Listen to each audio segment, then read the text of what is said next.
A long time ago, there was a famous blacksmith who lived in the area. He owned his own shop and sold equipment that was all handmade. One day, he was fortunate enough to start selling everything he produced to the kingdom of Cairo. Amidst an endless war, that was the perfect opportunity for him to elevate his status. With the end of the conflict, this same blacksmith was granted the title of Baron. And this man is the owner of these lands and the father of the young master Romain, who is the protagonist of this story. We see an old man telling this story to a seated boy. Meanwhile, a mustached man standing behind them wonders why the boy is paying so much attention to something that everyone already knows. However, the story then takes us back a few hours. The young man asks if he is the eldest son of the Dmitri family, if they are in the kingdom of Cairo on the Salamander continent, and if the Murim world really doesn't exist. The mustached man affirms this while thinking that the young man has always been odd, but today he really seems out of his mind. Perhaps he's been using some of those strange drugs that have become popular among the rich these days. The mustached man then mentions that a young lady from the Lawrence family is coming to visit them. But as he says this, he reflects on how the young man has been wasting his life over the past 25 years.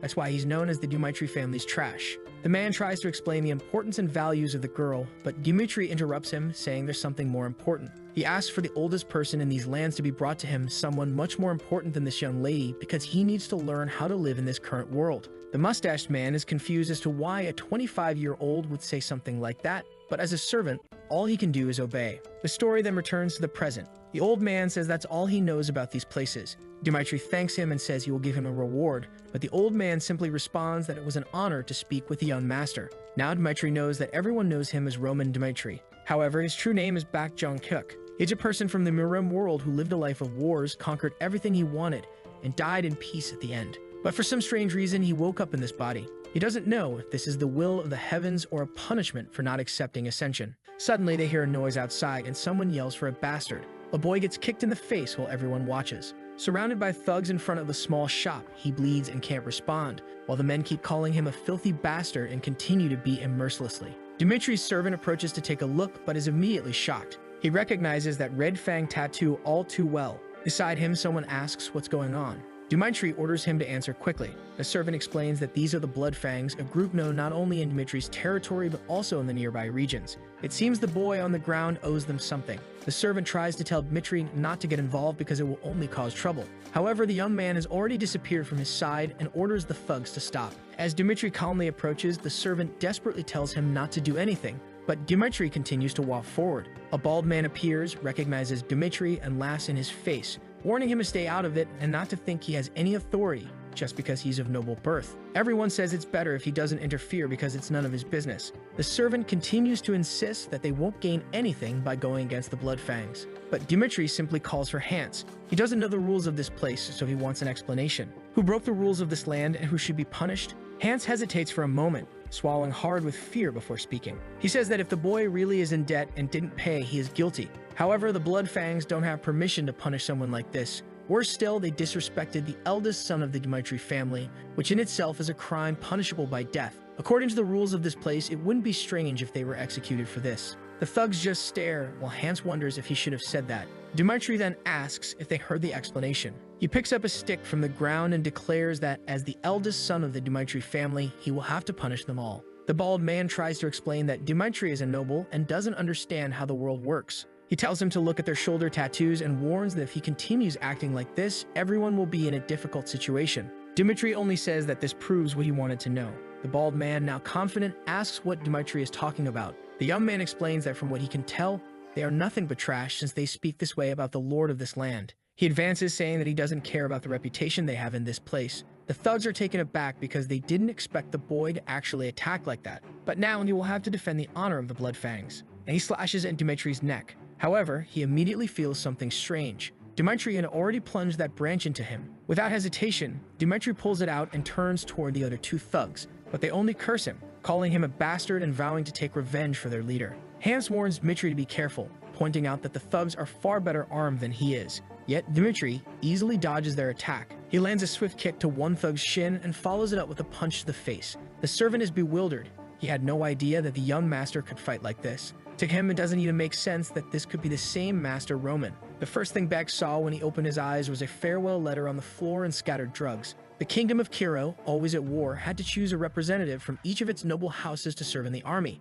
Roman was chosen to be his family's representative. However, he chose to take his own life instead. Beck reflects that it was a pathetic life, regardless of what Roman went through. But the current owner of this body is the leader of the celestial demon sect, and now he will live as he pleases. And boy, with just a stick, he painted the entire town red. Unfortunately, I'm going to have to censor this part because the boy is just too cruel. Behind him, someone calls him a monster. One of the last remaining Bloodfangs tries to flee, but Dmitri grabs him by the hair, slams him to the ground, and declares that the law must be obeyed. He warns that this last one will be allowed to live as a warning of what happens when the law is disobeyed. He gathers everyone in the town and declares that his name is Roman Dmitri. If anyone disagrees with the punishment he has dealt to these people, they can come find him at any time. Back Jong-hyuk. He reached the pinnacle of the Mirim world with incomparable strength. Hundreds of thousands of martial artists were defeated and massacred by him. When the blood of his enemies formed a river, everyone recognized that the celestial demon sect controlled the Mirim world. But now in this moment he has to exert himself just to deal with street rats.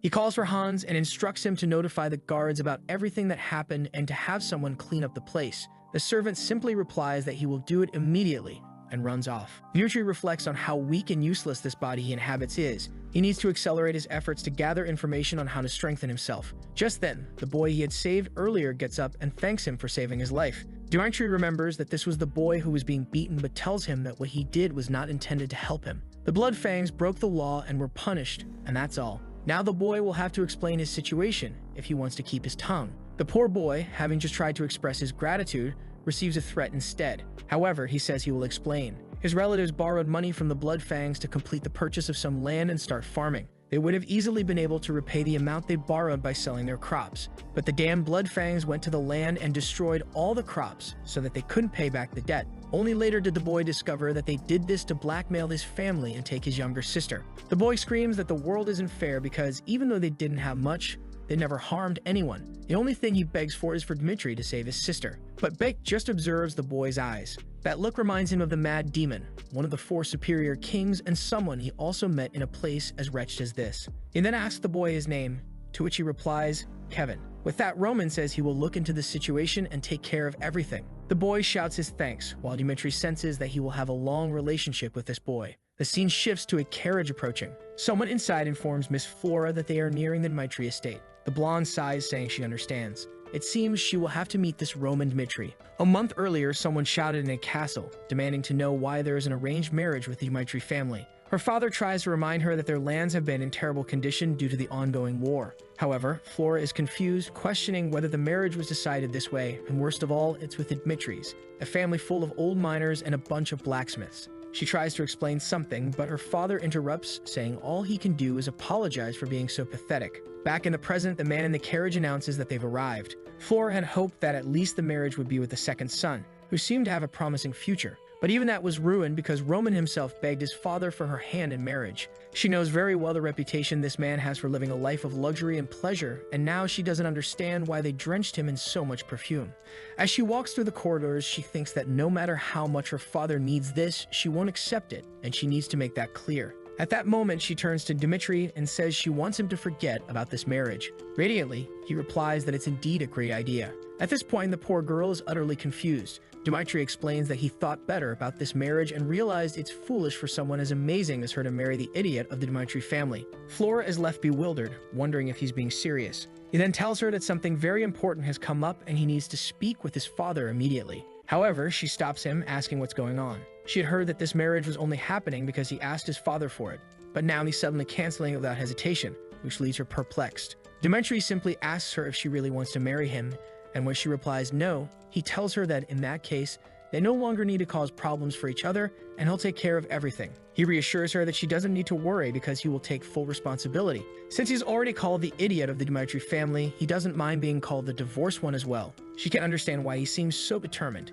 Is this really the same idiot everyone talks about? The door then closes behind him, and from inside, she hears a heated argument. Someone yells, asking what's the meaning of canceling this marriage. However, Dmitri calmly informs his father that he's just letting him know because he's already told the girl. His father calls him an idiot, pointing out that everyone already calls him the fool of the Dmitri family, and what he was trying to do was secure a good relationship for the boy. It was the only thing he needed to do, as it would guarantee noble status for their family. All Dmitri had to do was marry a beautiful girl whom he himself had begged for. Dmitri apologizes, but his father grabs something from the table and throws it at his head, demanding to know if he thinks an apology will fix this. He had been planning to do something about sending him to the battlefield for the next 6 months, but now that seems inevitable, and he asks if Dmitri has anything to say. Dmitri simply replies that he has nothing to add. His father then mentions that he heard Dmitri got involved with the Bloodfangs and even punished them, but he doesn't believe it. He should know that even he can't go against that group. So now Dmitri will have to deal with his own problems. His father won't help him at all. Watching the boy remain silent,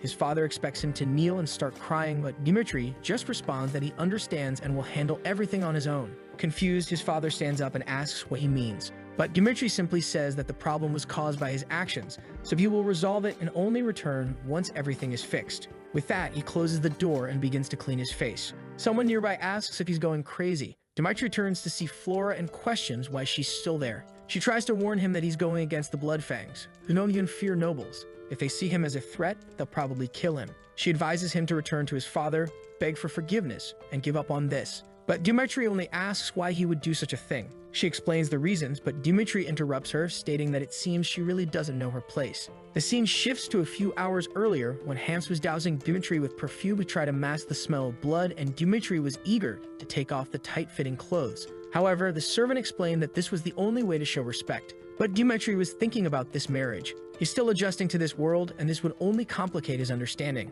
The servant suggested they go downstairs to handle the situation. Dmitri thought that since the girl had never done anything against him, he had no reason to disrespect her, which is why he intended to end things with as little offense as possible. But now he realizes that the girl never planned to show him any respect in the first place, which gives him no reason to do so either. He then tells her that from his perspective, she seems very arrogant. However, it's ridiculous for her to show concern now when she didn't consider any circumstances while trying to break off the marriage. But when he told his father that he would take full responsibility, that's when she got anxious. He accuses her of wanting to appear like a good person after putting him in this situation. But she needs to understand that at no point did she interfere with his decision. They will now go their separate ways and each will take care of their own lives. He told his father that he would take full responsibility to prevent people from thinking that this was a consequence of the end of their relationship and because he wanted no further involvement with her. This was the first and last time they would see each other. Later that same night, someone tells another to stop drinking. It's Lehana, Dmitri's mother. His father confesses that today, unfortunately, he used violence against Roman again.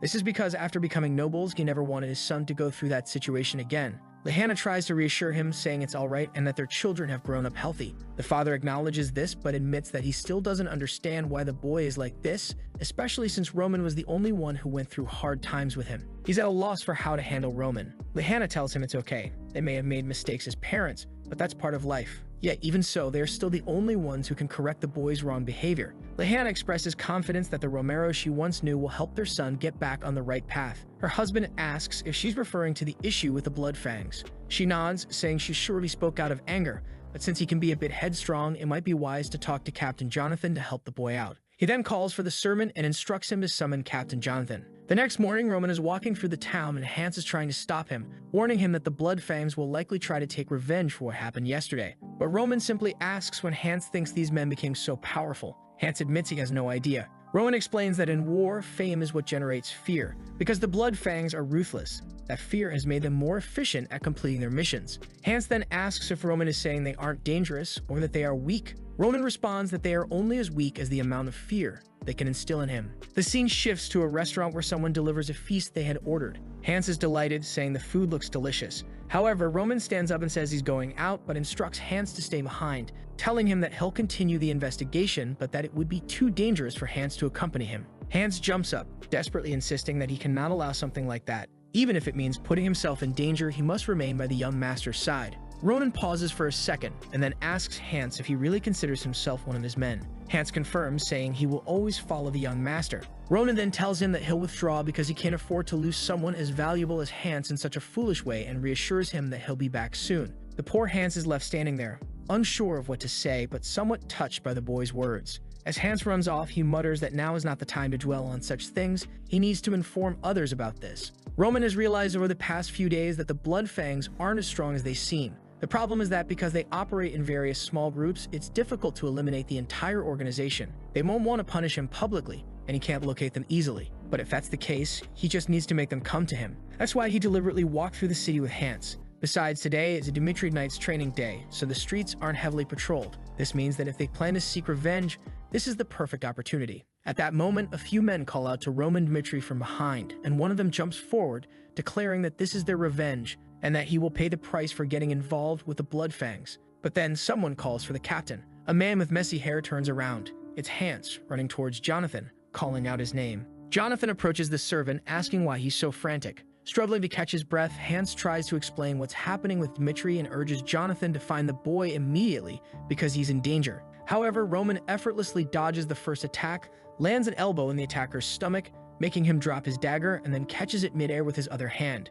Before the man can react, he's already been struck. Everything happened too fast, and the man retreated, unsure of what had just occurred. The other thugs, seeing their comrade fall, are equally confused. This Dmitri was entirely different from the one they'd heard about. Ronan simply asks what they're doing and invites everyone to come at him at once. Back with the soldiers, Hans is frantically explaining the situation with the Bloodfangs. The soldiers exchange glances, saying it doesn't make any sense for Dmitri to be taking down the Bloodfangs. Hans insists that it's true, and that the boy has now gone up against all of them, making it very dangerous for them to just stand by. Jonathan recalls Romero mentioning all of this and asking for help. He just wants to know why Dmitri, who doesn't even know how to hold a sword properly, is getting involved in such matters. But he gathers everyone and tells them to grab their weapons, warning that they can't let anyone harm the young master. However, he'll be furious if the boy has actually caused trouble with the Bloodfangs. But the poor Bloodfangs were already on the ground. They attacked Dmitri, calling him a bastard, but he easily ducked under one swing and jabbed another in the stomach. Another bald man tried to come at him from the side, but Dmitri simply dodged and landed a kick to his belly.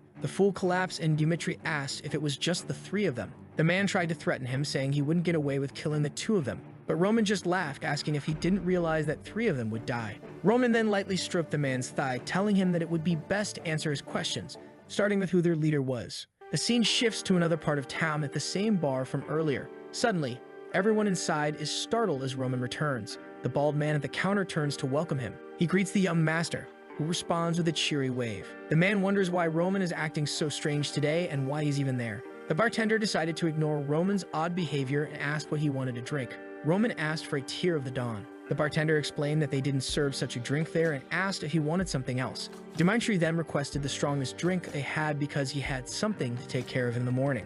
Earlier, someone had mentioned that everything was connected to the dew of the dawn at a bar in the middle of the city where they took on all their missions. All they needed to do was pass the special code. Roman asked what that code was, and the man had given him the exact code Dmitri had just used. At that moment, everyone fell silent. The bartender called out to the others in the bar, and just as he was about to give the order to attack, he was struck in the face. Everyone was shocked that the young man would do something like that in front of everyone, and they got up, shouting to kill him. Meanwhile, the townsfolk fled the bar to call the guards, but it was a quick strike to the back of one's neck and a chokehold for the others. A bunch of men were on the ground, bewildered, wondering what had just happened. The so-called idiot of the Dmitri family had taken down 3 people before they could even register what was going on. In the world of Murim, the strongest aspect is that one can strengthen themselves with breathing techniques. In a short time, Bake had managed to improve Dmitri's body. Of course, he was far from what he used to be, but these men no longer posed any threat to him. A little later, the bartender began to get up, trying to understand what had happened. Ronan commented that he had gotten up just in time,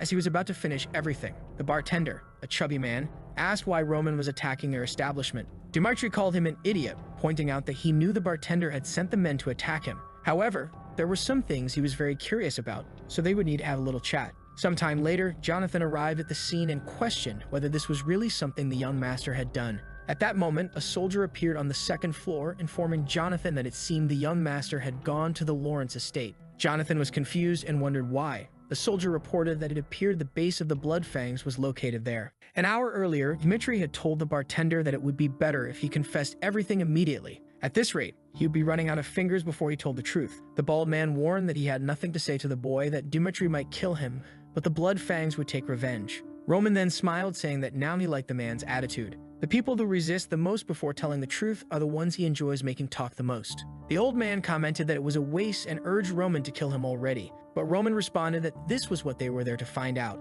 He then stated that it was time to resolve this and that he would need to test whether the man really wouldn't say anything. Roman held up a photo of the man with the boy beside him and asked what would happen if, by chance, he found the boy in the photo and killed him. The bald man claimed that wasn't his son, so it didn't matter. But Roman remarked that he was a terrible liar since the boy was the spitting image of his father. The man cursed at Roman, asking how a noble could dare use family as a threat. Roman replied that he had learned that the Blood Fangs members often sacrificed their lives for revenge because the group itself usually corrupted people by using their families. They used debts and threats to corrupt others as well, and Roman believed that the easiest way to make someone do what you want is to use their family. The bartender insisted that it didn't matter even if Roman knew the truth, the Blood Fangs would still kill him. Roman warned him to be more careful when deciding where to place his bets. He was serious when he said he would kill the man's son, and it was a vow he would make in his name. But before sending the soldiers to hunt down the boy, he would give the man one last chance to tell the truth. Now he had to choose whether to bet on the Blood Fangs and watch his son suffer, or bet on Dmitri and let him take care of the men.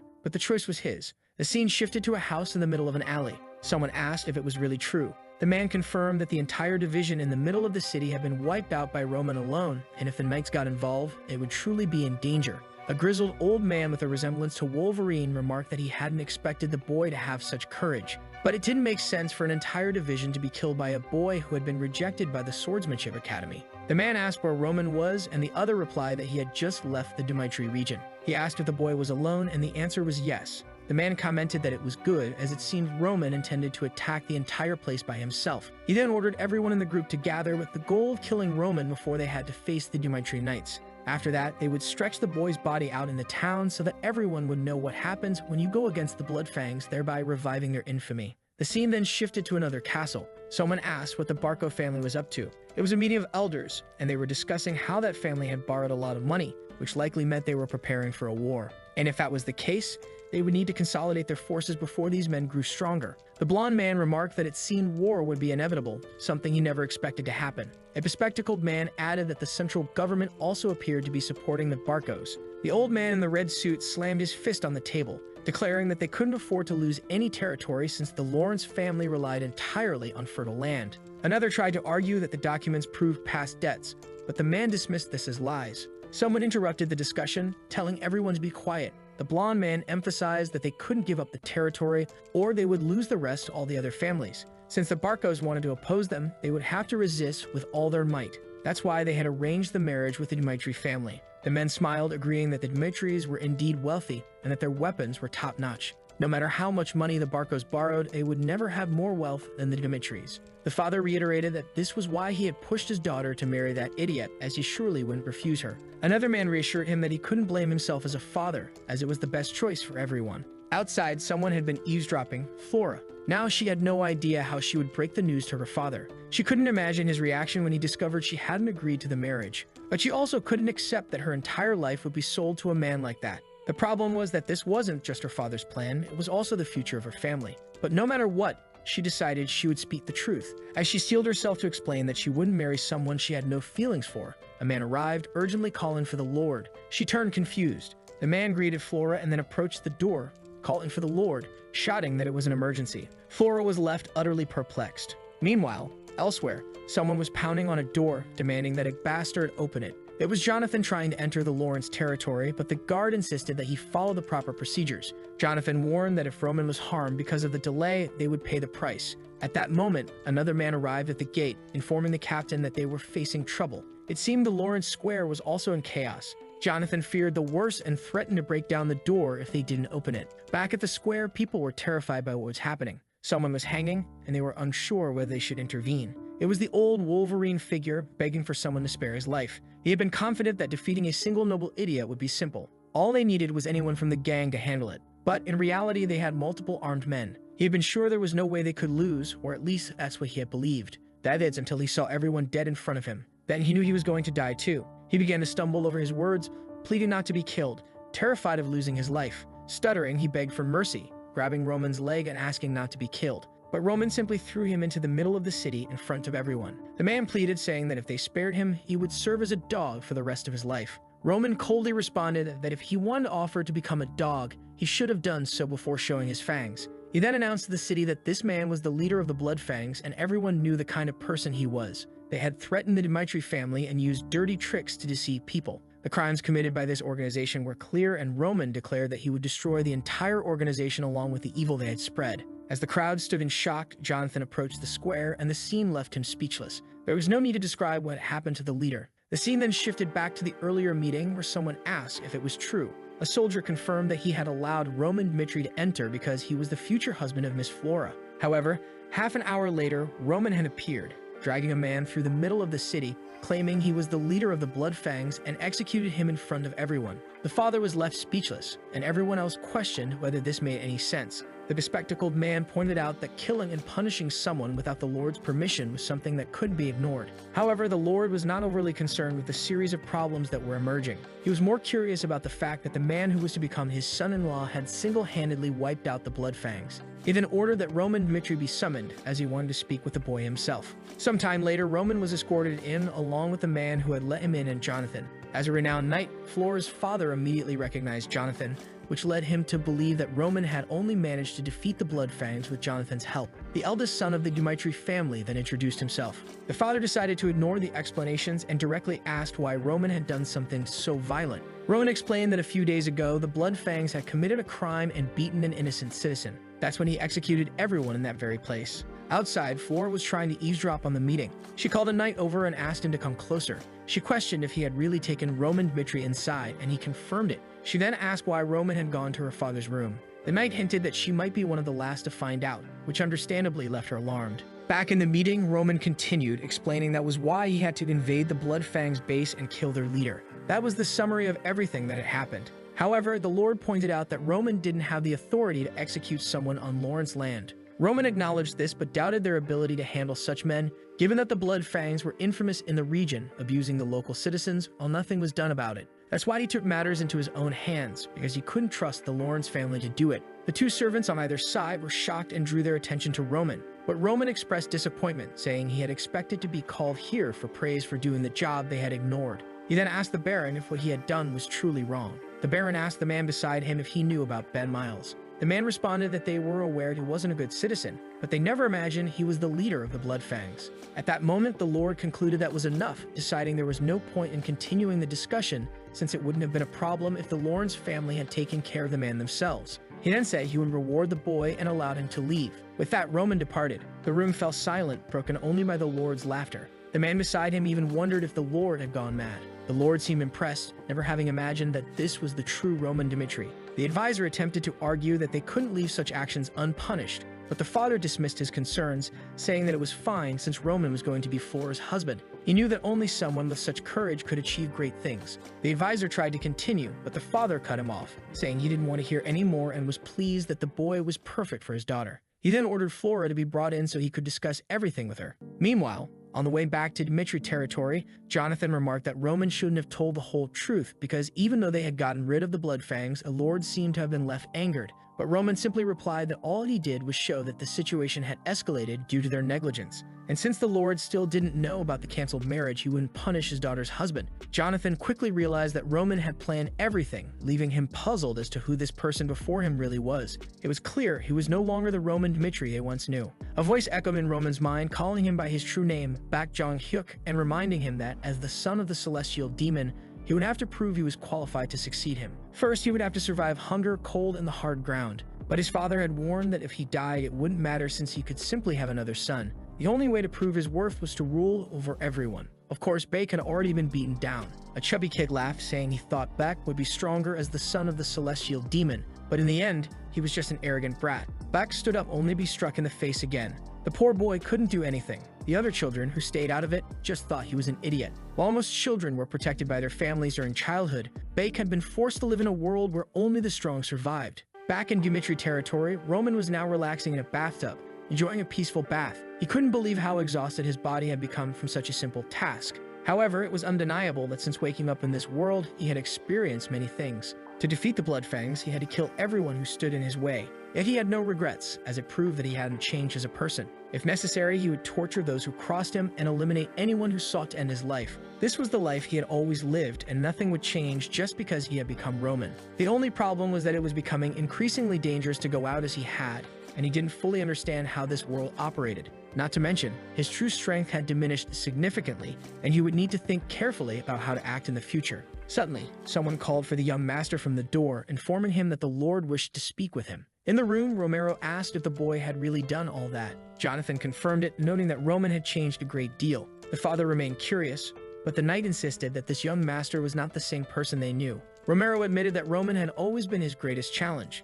the only son with no notable characteristics, yet the only one who had endured the hardships when they were poor. A long time ago, Roman had handed his father a candy. When asked what it was, the boy had simply replied, "It's a sweet." Romero was working in the mines when he saw his son approaching and asked why he had come to such a dangerous place, reminding him that it wasn't safe. But the boy just smiled and said that his father worked too much, so he brought him a sweet to give him energy to work faster and come home sooner. All Romero ever wanted was for his son to be happy. That's why he always favored him and gave him money so he wouldn't be called poor. He never imagined that this would lead Roman down the wrong path. Part of him had already given up on the boy, but hearing that he had taken down the blood fangs filled him with a renewed sense of hope. At the door, Roman asked to enter. Romero thought to himself that regardless of how Roman had achieved it, he had managed to eliminate the blood fangs. If that was the case, he was ready to do anything for his son. This would be his excuse for having failed as a father before. When Roman entered, Romero remarked that he had heard that Roman had taken down the blood fangs by himself. Bake, now inhabiting Roman's body, observed the boy's father.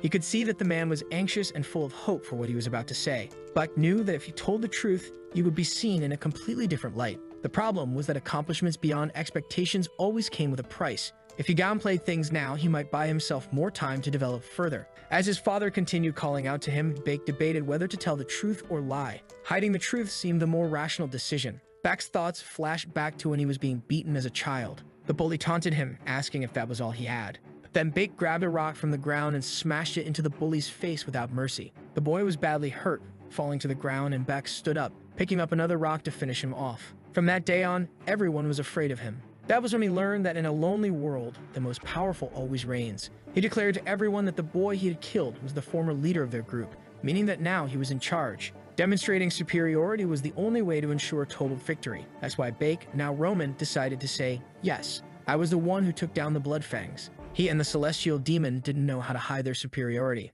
Sometime later in the city's training grounds, the young trainees were practicing their swordsmanship when someone ordered them to stop and show respect to the lord who had arrived. Everyone immediately bowed, and a blonde boy in the group looked surprised, wondering why Roman Dmitri was there. The trainer announced that they would be testing their swordsmanship against Mr. Roman and invited anyone who wanted to participate to step forward. Strangely, everyone was sweating, and no one wanted to volunteer. The blonde boy couldn't understand why everyone seemed so afraid of Roman, or more accurately, why anyone would want to fight the idiot. An hour earlier, when Roman had confessed to his father that he was indeed the one who had taken down the blood fangs, his father asked how he had managed to defeat them. Needing to avoid raising suspicion, Roman explained that he had been secretly practicing swordsmanship. His father asked why he had kept it hidden, assuring him that he would have given him all the support he needed. Roman replied that he was tired of wasting his life and wanted to prove that even the idiot of the Dmitri family could accomplish something on his own. However, Romero found it hard to believe, saying it was impossible for someone to learn swordsmanship on their own to the point of killing those men. Roman explained that the blood fangs maintained their operations through threats, which was why he set a trap to lure out their leader. His father asked how he did it, and Roman explained that the blood fangs always retaliated against weaker nobles, so he used himself as bait. Romero said it was very risky because if they sought revenge, it would be easy for them. But Roman explained that most of the members were kept in line through threats, and he knew that if he could kill the leader, no one would want to save someone who had threatened them. Romero thought to himself that it was an extremely well thought out plan, and Roman had shown a lot of courage to follow through with it. Impressive would be an understatement for what he had done. To think that Roman was capable of such a thing. His father then asked if he could request a favor, and Roman agreed. Romero said he wanted to see the swordsmanship that Roman had been practicing with his own eyes to understand how much he had changed. Now back at the training grounds, Romero was startled by the fact that no one was volunteering. The blonde boy thought that whoever hit Roman would be expelled, and whoever lost would also be expelled for being so bad, making no one want to participate. Meanwhile, Jonathan was thinking that they needed someone who could defeat Roman easily to demonstrate the knight's skills. He announced that if no one volunteered, he would choose someone himself. As the master, Jonathan couldn't participate, so there was only one other option. He called out the name Chris, telling the boy to step forward, which shocked him. Chris was the vice captain of the Dmitri Knights. The first time he had met Roman was the previous year, when they had gone to a bar where people were complaining about a drunk causing trouble. There, they found someone shouting and demanding to know if they were trying to make a fool of him. The boy had asked if they really wanted to shut down the place. The attendants apologized and didn't quite know what to do. However, it was the drunken Roman who said that trash like them shouldn't even speak, and he ordered the guy to come over to him once again. They tried to say something, but he threw the bottle against the wall. That's when Chris told the boy that enough was enough, but he just asked who they were. Chris reached out to grab his wrist to get him out of there, telling him he was embarrassing himself, but he received a slap in the face. And Roman asked how a lowly knight like him had the courage to lay his hands on him. Well, with just that slap, Chris already knew that this boy had never trained a day in his life. His strength was at best below the average of a man. He felt sorry for the Lord for having a son like that guy, and he was absolutely certain that this was trash, better off dead. So why were they telling him to have a duel with this Roman? He tried to tell the captain that he didn't think it was a good idea and that there might be other more suitable people for it. However, Jonathan warned that the boy had taken down the blood prisoners, so it had to be him. Chris was about to say something, but Jonathan just cut him off. So he said he understood. Everyone was eager to see the duel, and the two calmly observed each other. Jonathan told them to wait, but at that moment, Chris said he had a request. He warned that he had a vow to be merciless in a duel, regardless of who it was. If they accepted this request, he would then participate in it. He was certain that this idiot wasn't the person who had defeated the blood prisoners. Jonathan and Romero seemed to agree, and Roman, of course, smiled, which did not make Chris happy at all. Jonathan said that by the laugh, the boy had accepted, and then he told both sides to get ready. While Chris was consumed by anger, Roman was just smirking. The second Jonathan gave the signal, Chris immediately launched himself, while the boy stood still, waiting for him. He quickly observed one of the movements, and Chris delivered a full strike that the boy defended against. The people who trained with Chris immediately realized that he was giving it his all. However, Jonathan was already impressed. The boy had actually blocked it. Chris retreated immediately. He could tell the boy's strength just by the way he defended himself. Not to mention that his stance still seemed completely stable. It wasn't exactly how he expected this duel to go, but he didn't care about that. He would only be satisfied when he crushed this guy. He tried another slash, but Roman simply sidestepped. However, Chris saw this movement. He spun his body to hit him from the side, but the boy defended again. Roman seemed calm, observing the attacks. When Chris found an opening at his back, for him the match was won now. It was just a matter of landing this blow and it would be over. But Roman simply crouched. He saw an opening, and at that moment, Chris knew he was going to get hit. The attack brushed past his face, and the guy even got a new haircut. Terrified, he retreated. He realized how dangerous that had been, while the Lord and the captain couldn't believe it. For the people who trained with Chris, it made no sense that he was losing, and he himself wondered if this was really the skills of Roman Mitri that he knew. From defense to evasion or attack, nothing was lacking. Could it be that he had really defeated the blood prisoners? Because if so, at this pace, at that moment he said he was overthinking and Roman was still the same idiot as before. But that's when Roman said that was enough warming up, and he said that this time he would go first. And the poor guy hadn't even reacted yet. Too late when he realized it. He managed to defend himself the last second by sheer luck, while he couldn't believe that the boy was that fast. He made a move backward, but Roman kept closing in. All Chris could do was defend bit by bit, and the people around were scared by this sequence of attacks. Chris was having to give it his all just to manage to defend himself. He had to at least find an opportunity to end this, but then he took a hit to the arm that knocked him sideways. He realized he needed to step back, but that's when he noticed Roman was coming at him with an overhead attack. The movement seemed long and slow, and the middle of his chest seemed like the perfect opening, and he didn't hesitate to strike with full force. But it was just a trap from Roman, who easily dodged. He gave a little smile, and at that moment, Chris realized he had fallen into a trap. He knew there was no way he could win at this rate, and the worst part was losing to Roman. That's when he gripped his sword, and an aura emerged from it. Jonathan shouted and told him to stop that. But Chris had already activated the one-star aura. Of course, even Bake was surprised by that, and the arena exploded. The people around couldn't see anything. Romero was worried about what might have happened to Roman. He let out a sigh of relief, realizing that Roman had narrowly avoided getting hit by that aura-infused sword. Chris, disoriented after accidentally using the aura, was promptly struck on the chin for his troubles. Naturally, neither Jonathan nor Romero expected Roman to win, but there was Chris, lying on the ground. Everyone always asked who this new young prodigy of the captain was. The others would respond that he was one of the best they had ever seen. Despite being so young, he was already a 2-star knight. Rumors circulated that he had started sensing mana after just 6 months of training and had reached 1 star in less than 3 years. Moreover, his swordsmanship was said to be incredible. The women were all curious, wanting to know the boy's name. After practice, Jonathan would often say that was enough for the day, but Chris would get up and ask to practice just one more time. That kind of determination excited Jonathan because the boy not only had talent but also worked hard. To him, Chris was a genius. But there was his genius now being thoroughly beaten by Roman, who cruelly watched him lying on the ground. While Chris lay unconscious, Romero called out to Jonathan, asking what had happened, as he had heard that Chris was a 2-star knight. The problem was that not even Jonathan could grasp how strong Roman had become. What Roman had displayed was the skill of someone who should have had years of training. Considering that just a month ago he had been doing nothing but complaining, it seemed impossible that he had changed so much. But nothing made sense, so Jonathan simply told Romero that Roman was a genius in swordsmanship. Roman, meanwhile, was just laughing as he looked at Chris, who was still unconscious. He was impressed by how aggressive and focused Chris was. With the skill he had shown, Chris could easily have taken down the Blood Fangs as well. It was easy to see why Jonathan was proud to have him as a protege. But to the celestial demon, Chris was one of the weakest. Even the weakest warriors of the celestial demon sect were stronger than this. However, that strange power Chris had displayed at the end had really caught his attention.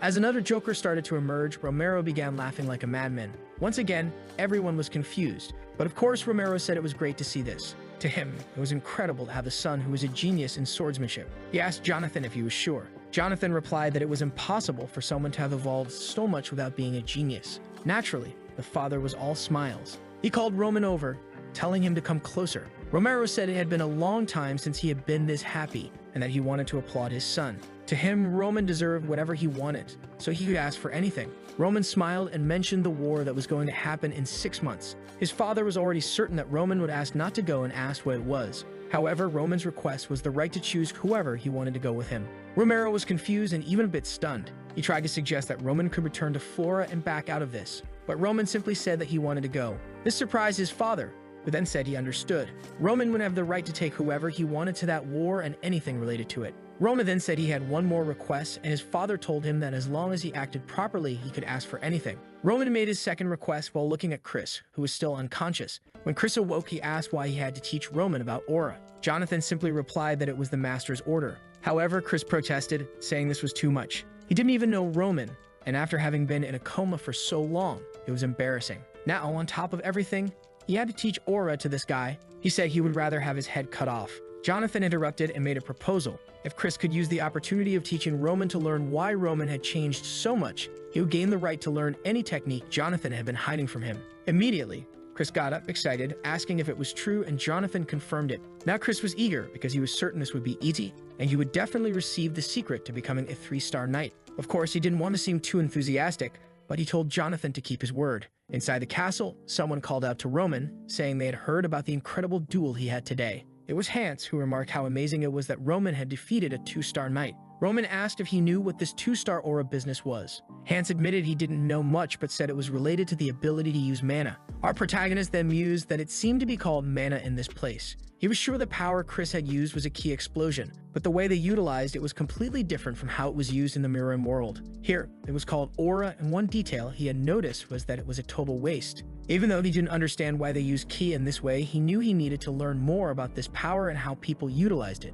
But during tomorrow's training, he was confident he would get the answers he needed. The next morning, Roman stood face to face with Chris, who was clearly not happy. However, Roman wasn't much different, until the boy let out a little chuckle, which immediately made Chris angry. He tried to calm himself down and said he would explain what aura was. He explained that aura was nothing more than the use of mana from a knight's perspective. Mages also use mana, but they create circles and spells to do so, while knights use it around their bodies. The first person to explore the use of mana was Emperor Alexander. He was the first to discover that it was possible to use mana to strengthen the body, and aura was the ability to release it instantly. This allowed someone to use much more strength than normal. However, Chris mentioned that the history wasn't very important since only a few people could use mana. 1 in 1,000 could become a knight, and 1 in 10,000 could become a mage. That's why discovering whether you have the affinity is the most important thing, as the minimum talent required to become a knight with aura is the ability to at least sense mana. He said that it took him half a year, but achieving it in a year was above average. Roman acknowledged this and asked Chris to explain how to sense this mana.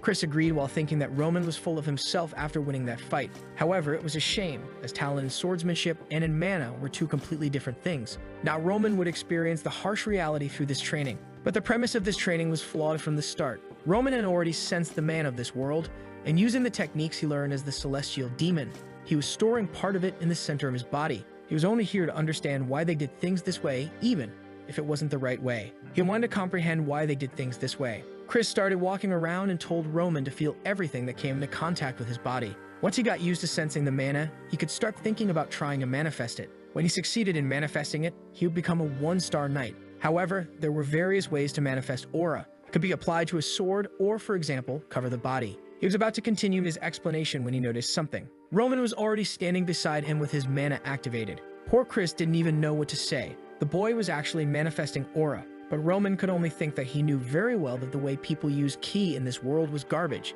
In his world, you purify the energy and concentrate it within your body, whereas in this world, they simply expect mana to naturally accumulate in their bodies. In the Mirim world, mana is scarce and dense, meaning it's difficult to accumulate but also doesn't move much. Here, however, mana is abundant but extremely light, causing it to escape the body as easily as it enters. The two methods weren't even comparable since in Murim, you usually strengthen both the exterior and interior of your body. In this world, the exterior isn't strengthened and mana isn't accumulated. Not to mention that spreading energy everywhere is completely inefficient. If Roman used such a method, he wouldn't reach the top 10 even in 100 years. Shocked, Chris asked how Roman had done it. Roman replied that Chris probably already knew the answer. Chris insisted that this was exactly why he was asking, since it took him at least half a year. He demanded Roman tell the truth, accusing him of pretending not to know how to use mana just to show off now. It was starting to make sense why Chris had lost. Roman commented on Chris' assumption that he was hiding his powers, saying that Chris was just assuming what he wanted. But poor Chris was struggling to understand what was happening,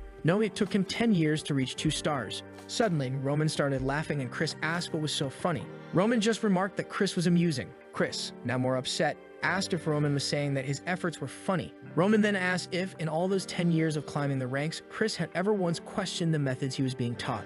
Chris was about to respond, but Roman cut him off, saying that ordinary people are like that. They assume that what has been passed down through countless generations is always correct. When he was learning aura, he wondered why people were so fixated on this method when it clearly had flaws. Was it because they didn't know any better? Or was their faith in Captain Jonathan too strong? But the truth is, people follow it because it's the easiest thing to do. Ronan continued, saying he wouldn't deny that Chris had worked hard for 10 years, but he found it really funny that Chris had never questioned the purpose of what he was doing. Ronan then walked away, saying that nothing in this world reaches a perfect state. Even things he once held as certainties were different in the past and changed over time. Roman knew that questioning oneself like this leads to suffering, especially when, after countless attempts, you end up failing. That's when you have to go against everyone's criticism and your own despair. However, even if that's the case, change is necessary. That's how Roman ignored his father's teachings and created his own art. He then told Chris that they would end the training there. At that moment, Chris called out to Roman and asked him what he should do from now on. The scene shifted to a flashback.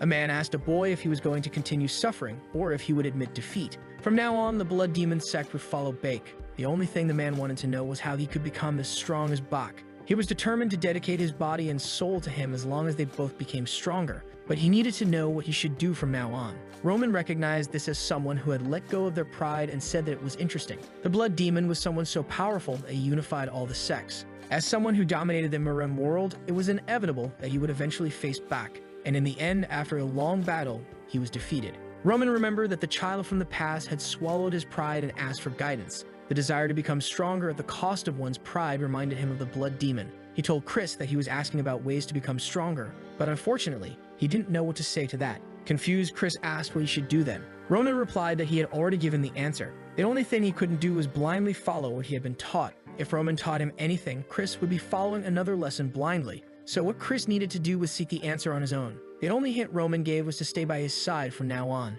In 6 months, Roman would go to the battlefield, where Chris would see him defeating countless enemies and becoming stronger. And if in 10 years Chris was still by Roman's side, Roman was sure that by then, Chris would have found the answer. That same night, Chris lay isolated in bed. He recalled everyone saying that the right thing to do was to train until he began to feel human. He remembered the teachings passed down to him by Jonathan, even the time when he was told he had become a 2-star knight. But Roman's laughter, mocking him for never questioning, filled him with anger. Someone asked what this was all about. Jonathan wanted to know if Chris was sure, as Chris had just said that he would go to the battlefield in 6 months with Roman. Jonathan asked if something had happened, and Chris confirmed that something had. They locked eyes for a moment, and the captain admitted that it seemed Chris had a reason for doing this. From now on, Chris would no longer be part of the Dmitri Knights. No matter what happened, Jonathan hoped that Chris could protect Roman on the battlefield. Chris simply thanked him. But at that moment, Jonathan realized that Chris was no longer the little boy he had found on the battlefield, desperately clinging to a dead woman. Jonathan said that if the Chris he knew really wanted to follow Roman, then it seemed that Roman was no longer an idiot. He told Chris to follow him, as from now on he would be prepared. If Chris wanted to survive on the battlefield, he would need a secret weapon that he could call his own. Now the knight was excited. The scene shifted to the city, where everyone was talking about a certain rumor that the idiot of the Dmitri family had wiped out all the blood fangs. Kevin, from the beginning of the story, was there listening to people saying that Roman had really kept his word. He believed it might be true, as he had seen Roman take down 3 men with just a stick in his hand. But could it really be that Roman did this because he had kept his word? Kevin concluded that no, Roman wouldn't go that far just for someone like him. At that moment, his boss asked why he was standing there thinking and told him to get back to work. Kevin thought about how all he wanted was to be strong enough to protect his family. He knew that there were still dozens of people like the Blood Fangs in the world. But as a peasant, how could he become stronger? Training wasn't an option, he wouldn't even get a chance. Just then, someone called out to him, causing the crate he was holding to fall to the ground. It was Roman, who said that it had been a while since they last saw each other. Kevin asked what Roman was doing there, but then quickly corrected himself and threw himself to the ground, thanking Roman for saving his family.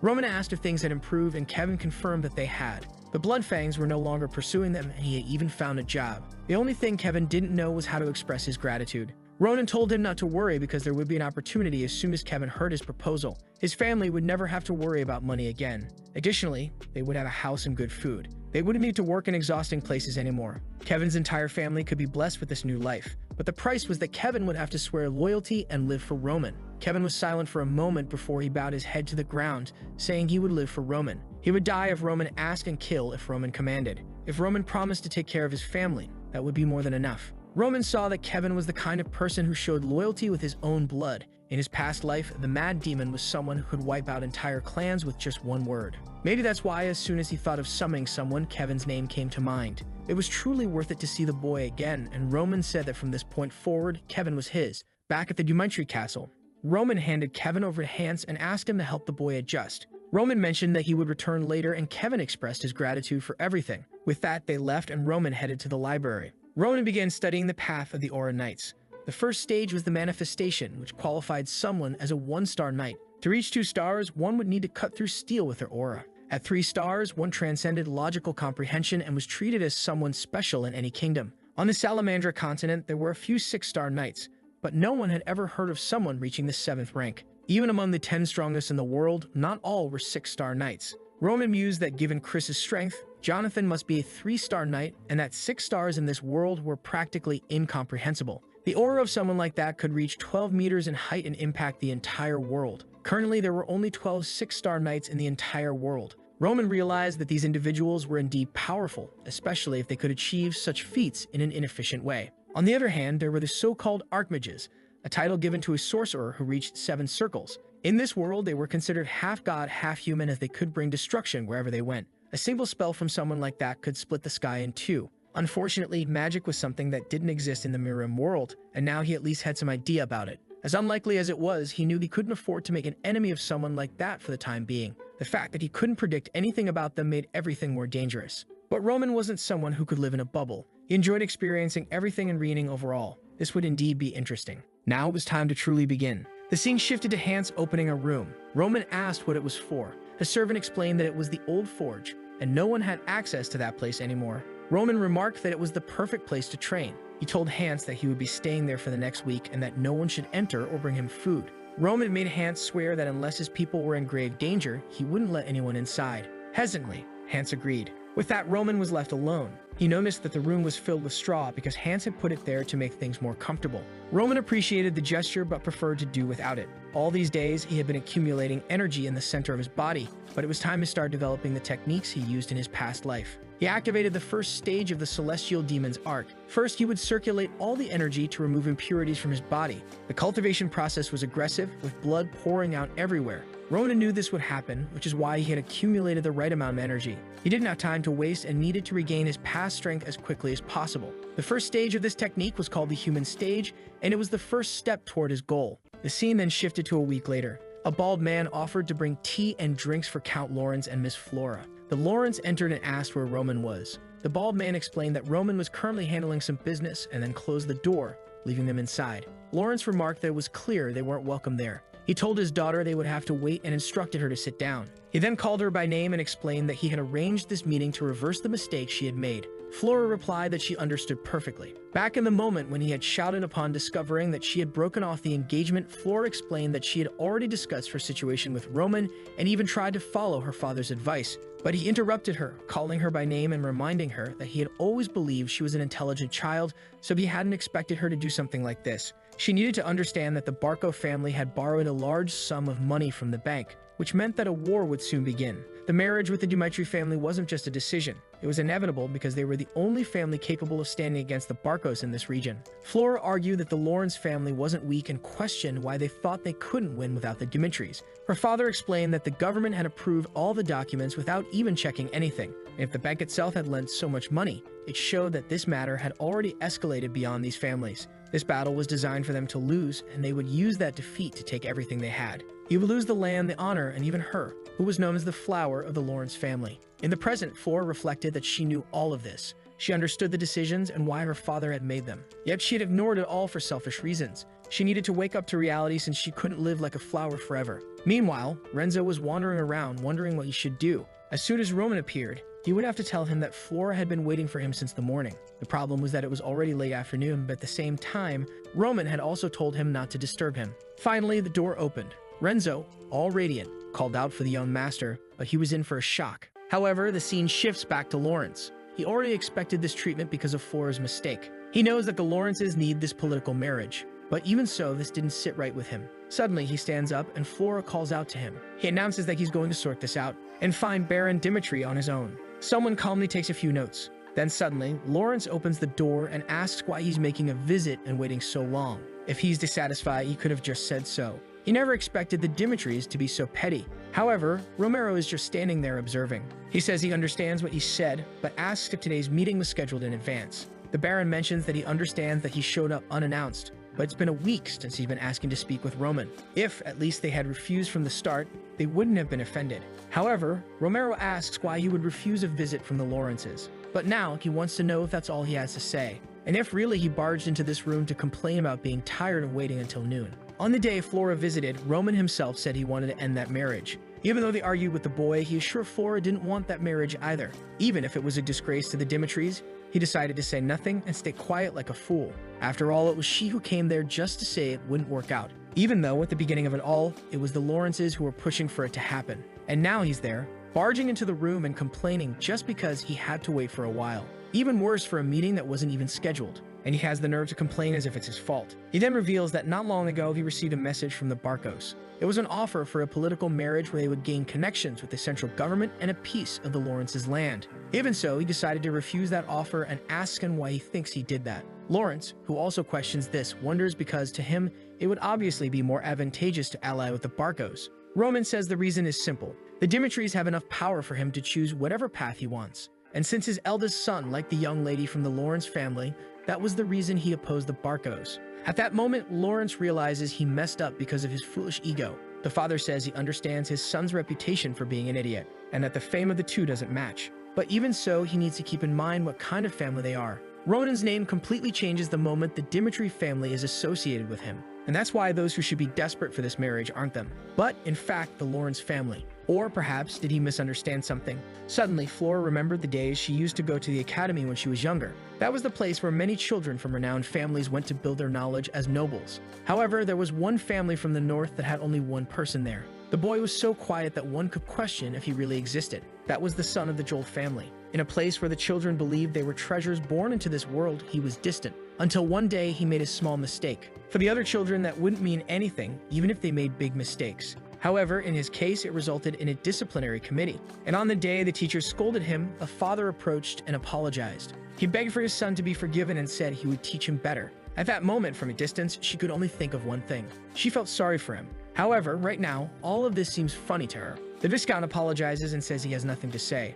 Meanwhile, Flora realizes she had no right to feel sorry for that boy. And the Viscount says his daughter made a mistake out of immaturity. At that time, Joel was weak, and this is the same case for the Lawrences today. Once again, the father apologizes, saying that his entrance was disrespectful, and Flora understood that the weak had no choice but to bow to the strong. It was then that she began to lean forward to apologize to Romero. However, at that moment, someone entered. From the door, they announced that Master Roman had arrived, and Flora realized she had learned this lesson too late. Roman had dyed his hair white, and he was all dark now. He entered the room and announced that Roman Dimitri greeted his father. Everyone was confused, and the father asked if he had finished his training. He said yes, so he replied that they could discuss it later. He was called there to discuss the marriage with the Lawrences. All of this had started because of a decision he made, so he would respect any choice he made. Roman quickly understood what he was trying to say. He knew the significance of the alliance between those two families. At this moment, when the Lawrences are in danger, the wealth of the Dimitris would serve as protection. The father asks if he requested this marriage even knowing that. Roman said that at the time he thought that was enough of a reason. However, everything changed when he met her for the first time, and she immediately talked about canceling the engagement. She had certainly heard the rumors and decided she wouldn't marry someone like him because of that. This means that all of her decisions were based on what others said. Regardless of how society judges them, he wants to be with someone who only believes in what they experience and see. and it is for this reason that he votes to end the engagement. At that moment, the room fell silent. Lawrence thought that now it was the end of everything, as this marriage was the last card they had. No other family would accept a political marriage in this situation. This means they would have to solve their problems with their own power. The problem is that if the Dimitris and the Barkos really combined forces, it wouldn't stand a chance. He needed to do something to at least prevent that. He then bowed and said that the Lawrences took full responsibility for this. As an apology, they would no longer collect any taxes from a Dimitri merchant passing through their territory. He knew this wasn't much for someone as wealthy as they were, but it was a way to show they were sorry. Romero said he couldn't accept that, as the Dimitris couldn't profit from his son's future. All they would need to do is announce that it was Flora who canceled, and they wouldn't join forces with the Barkos. Lawrence simply thanked him.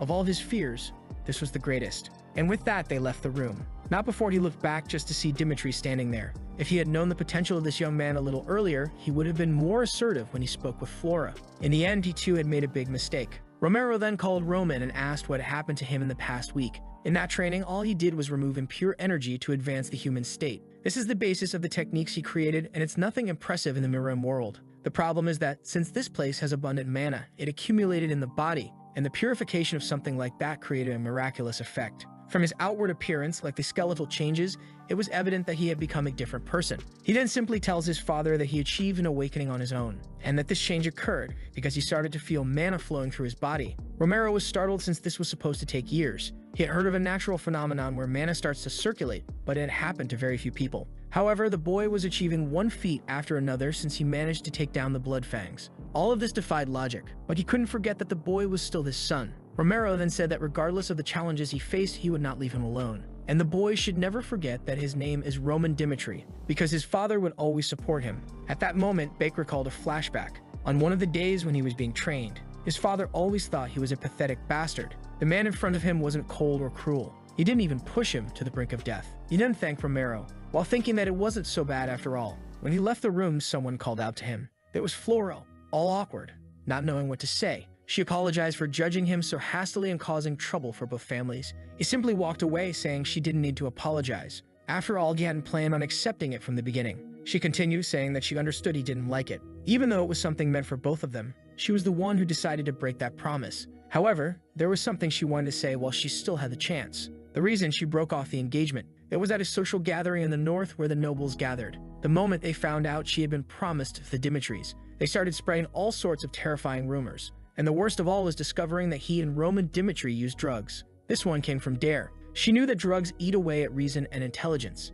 She just wanted him to know this. She didn't know if they were true or false. It's just that she couldn't ignore it. Roman cut her off and said that whatever happened didn't matter since it didn't change the relationship they had. She didn't need to worry about him anymore. The poor thing was left there abandoned. Later that night, she had a conversation with Hans. He found it strange that she mentioned drugs since he didn't feel anything like that in this body. Even though there were some impurities, that metamorphosis had already removed all of that. He then called for Hans and asked if he had ever heard of him using drugs or doing anything like that. The guy was all confused, unsure if he should answer or not, but Roman said he wouldn't reprimand him. He was just trying to understand better the choices he had made in life. Hans, excited, said that not with his own eyes. However, there were moments when he thought the boy's behavior was a bit strange. Roman then asked when that was. Hans explained that the last time was 15 days ago when he saw him returning from a social gathering. Nothing major happened at that place, but the moment he returned, he seemed to be in a strange state. After that, he seemed to have lost the will to live and stayed in his room all day. Not to mention that every night he asked for an excessive amount of alcohol. This was one of the reasons Hans suspected he was using drugs. But now that he thinks about it, it really seems like a foolish idea. He remembers Flora mentioned those noble gatherings and asks who organized that party. Hans says it was the eldest son of the Barkos named Anthony. Roman begins to realize that all of this is very suspicious. The moment others find out he's going to be her fiancé, he suddenly takes his own life. Now he has a rough idea of what happened. There were some things that bothered him about Roman's death. In the message, it only said that he was afraid to go to battle, and that's why he took his own life. However, at that time, the marriage to Flora had already been decided, but he didn't mention anything about it. Not to mention that it would have been extremely easy for him to avoid the war with this marriage. But even with all of this, he took his life out of fear. Something about it didn't make sense. Roman then asked if he and this Anthony had always been close. Hans said they had been friends for a long time, but recently things didn't seem to be going well. It started when that marriage proposal with the Lawrences came up, because that would create a huge obstacle for the Barkos who wanted to conquer the Lawrence lands. And the quickest way was to prevent that marriage from happening. This confirmed to Roman that these guys were behind that letter. Hans then mentions that a few days ago, another letter with an invitation to a Barkos party arrived. This makes Buck curious. Hans explains that he didn't deliver it because Roman was in isolated training and asks what he should do with it. Now Roman laughs because it seems these guys are underestimating him, and that's one of the things the celestial demon hates the most. He asks when the party will be, and Hans says in 2 weeks. With that, Roman orders him to inform him that he will definitely attend. The scene shifts to the next day. Kevin was being guided to speak with Roman. However, Hans had already warned him not to be surprised by his change in appearance. He entered and asked if Roman had called for him. Roman turned and confirmed, but at that moment, Kevin was startled and asked what had happened to the young master. Beck ignored this and asked if he was adjusting. Kevin said yes, that the place was very good, and he had no problems. However, there was just one detail. He was still trying to understand what his role would be in this place. He offered to live for Roman's sake, but he didn't know what an ordinary and commoner like him could do. Roman simply said that he would be used as one of his swords. Kevin asked what that meant. Roman once again ignored him and said that it was impossible to choose someone's path for them. So he would give him 3 options. If he was afraid of killing, he wouldn't be a sword, but instead the hands and feet. He would learn everything from Hans to become a loyal follower. The second option was to become the sword and protect him by his side. Kevin interrupted, saying he had never used a sword, so it was impossible. Roman said he had already figured the boy would say that. He explained that if he chose this option, he would have to go through skeletal contortion. Obviously, the boy wanted to know what that was. Roman explained that it was a process where the pain caused would make a person feel as if their bones and muscles were being broken. In this way, he would prove his determination and potential through pain, not words. He drew his sword and said that the last option was for him to take it and cut off his own hand. If he could endure causing pain to himself and withstanding it until the end, he would become stronger than anyone. Beck remembered that even the mad demon who knew nothing of martial arts became a king. All of this depended solely on his own willpower. Ronan told him to choose because, regardless of the option, he would make it worthwhile. The only thing he was choosing was how he would be used. In an abandoned cabin outside Dimitri Castle. That was where Kevin was born. He was young and had to work to survive. Since he always had to help with everything, there was nothing he didn't know how to do. However, his life changed. No matter how much effort he made, there was always someone to take what was his. That was the life of someone weak. And that's why he couldn't forget what he saw. The overwhelming strength of Roman that day. He couldn't understand what cutting off his hand would explain. Nor this business of destroying one's own body. However, if that meant becoming as strong as Roman, he said he would do it. The boy Roman was just watching, and Kevin prepared to make the cut. He took a deep breath and raised the sword. At the moment, he shouted and went to make the cut. Meanwhile, outside, Chris was talking about how he decided to follow the young master. But right after that, he decided to enter isolated training. He found Hans and asked where Roman was. Hans said the boy was training with Kevin but warned that no one was allowed to enter. Chris had never heard of this kid and asked who this Kevin was. Man, I thought he wasn't going to cut it, but the boy really did it, and Roman just stood there watching. But at night, Hans saw the sword and asked why it was covered in blood. But the boy only said there was nothing to worry about. That blood wasn't his. The truth is, Roman planned to put the boy in an illusion. That was the charm of the demon's illusion. The problem is that he made the cut before he could activate it. If he hadn't done something, the boy would have really cut off his entire arm. There were still 2 weeks until the party, and 6 months until the war. But Roman was eager because he had a lot of people to teach. Soon he would be very busy. In a room, he said that the mana cultivation technique he was going to teach was very dangerous. Kevin asked if he was really going to learn about mana. Roman simply said yes, but in reality, what he was going to teach was a technique from the mad demon himself. It was a spiritual art that consumed the user's mind in exchange for power. However, that could only be used by someone who could withstand extreme pain. And it was by putting the mad demon through that process that he managed to make him useful. If the boy didn't hesitate even to cut his arm, Roman believed he could learn it. He warned that it was a technique that would make him stronger. However, the pain would be much greater than yesterday. Even with all that, there was only one reason he was teaching it. Not only was it the fastest way for an untrained teenager to grow stronger, but it was also a technique that would allow him to protect whoever he wanted when he reached his peak. Kevin got excited and called for the young master. He said he couldn't express how grateful he felt, but he just didn't understand why Roman trusted him so much. He might have sworn loyalty, but nothing would stop him from running away after learning it. That's why he wanted to know why Roman trusted him so much. But the boy just said he trusted him because he did. Obviously, that left the boy even more confused. But Roman ignored him and told him to rest because the training would start tomorrow. Still, he thought that the mad demon had asked the exact same question. But unconditional trust is only received when you believe in the person. However, he knew Kevin wouldn't betray him. As soon as he became stronger, he would realize how dangerous it is to betray the celestial demon. It makes sense, right? Who would dare betray that guy? The next day, they were already practicing. Roman was teaching him the step-by-step of swordsmanship, how to maintain focus on each movement. Meanwhile, Chris was watching everything from the side. He was dying of boredom and didn't understand any of it. Why was Roman teaching swordsmanship to a guy who seemed to have no talent at all? Or worse, why wasn't he learning anything? He thought he'd get stronger if he followed this guy, but he was being treated like he didn't even exist. Maybe it would be better to go back to his master and ask to be accepted again. But he decided that for now, he'd wait a little longer. And so a few days passed. He threw his gloves on the ground, walked up to Roman, and called out to him, saying it had been 2 weeks since he decided to follow him.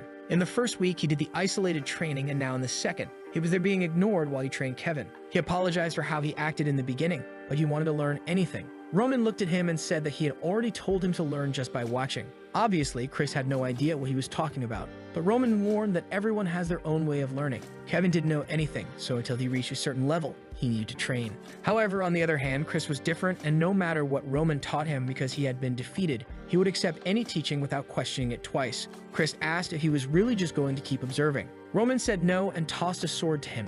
He warned that he needed results to accept the truth, and that's why there would be a duel against Kevin. The poor kid was malnourished, but he would have to take a beating to develop his technique. Roman explained that he would teach Kevin how to defeat Chris, and Chris had to defeat him. If Chris truly believed he was right after this duel, then Roman would teach him personally. Poor Kevin was in shock, realizing he would have to fight a real knight. And Chris, of course, didn't want to duel with a novice. But once again, he got angry and wondered what Roman thought of him. But he decided that fine, he would show that he wasn't that weak now.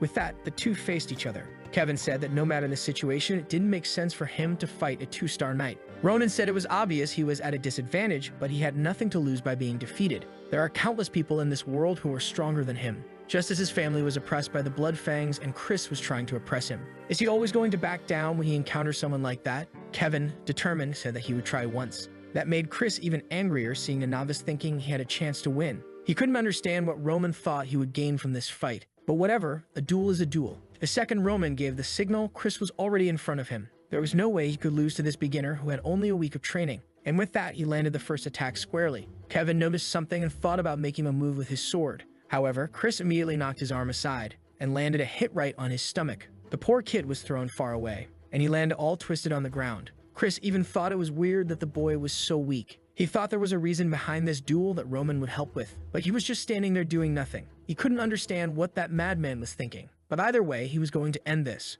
Time passed, and our boy was just smiling, while poor Kevin was being beaten. Once again, he fell to the ground. Chris admitted that he was much better than he had thought, and for someone without mana, he really did much more than expected. But it was time to give up. After all, in the attacks he blocked, Chris hadn't even used all his strength. He could have split the boy's head in half, but in a duel, he avoided doing that. However, Kevin didn't seem very inclined to give up, and Chris said he would warn him one last time. If he planned to keep fighting, he wouldn't take responsibility for any broken limbs. But Kevin just laughed. Ronan smiled and Chris was confused, and the boy replied that he wanted to see how this would end. Roman once again told them both to prepare, when suddenly Kevin heard someone tell him to concentrate because he was about to take a surprise attack. Ronan gave the signal for the fight to begin and Chris lunged, but this time Kevin blocked the first strike. The voice told him to step aside and aim at Chris's chest, but he got tangled up and stumbled. With that, Chris once again knocked his arm aside and landed a hit on his stomach. Kevin fell to the ground and the voice told him to get up. That's when he noticed that strangely, it seemed like he was hearing Roman's voice. Roman explained that this was a mana fluctuation technique that allowed sound to be transferred. He was using small particles near his ear so that only he could hear. Kevin had no idea something like that was possible. And at that moment, Roman told him to dive to the right. He did so and Chris missed the attack. Roman then told him to turn and aim at the left side of Chris's chest. He went to make the strike, but Chris dodged and landed a hit squarely on his ribs. Kevin realized what he lacked was speed. The voice told him to block the overhead attack and wake up, and he barely avoided another hit to the stomach. The voice told him to escape to the right, but once again, he took a hit to the face. The boy was really getting beaten, even with instructions. Chris remained impressed that the kid wouldn't give up, and Roman realized that the boy didn't stand a chance, since he couldn't respond quickly enough to the commands. However, for Roman, the situation was quite interesting. This was because Kevin was smiling, thinking that Roman was omnipotent. Even though Chris was a 2-star knight, Roman could give him the perfect commands to win. Kevin knew that the problem was his own body. If he had been following the tips correctly, he would have been winning.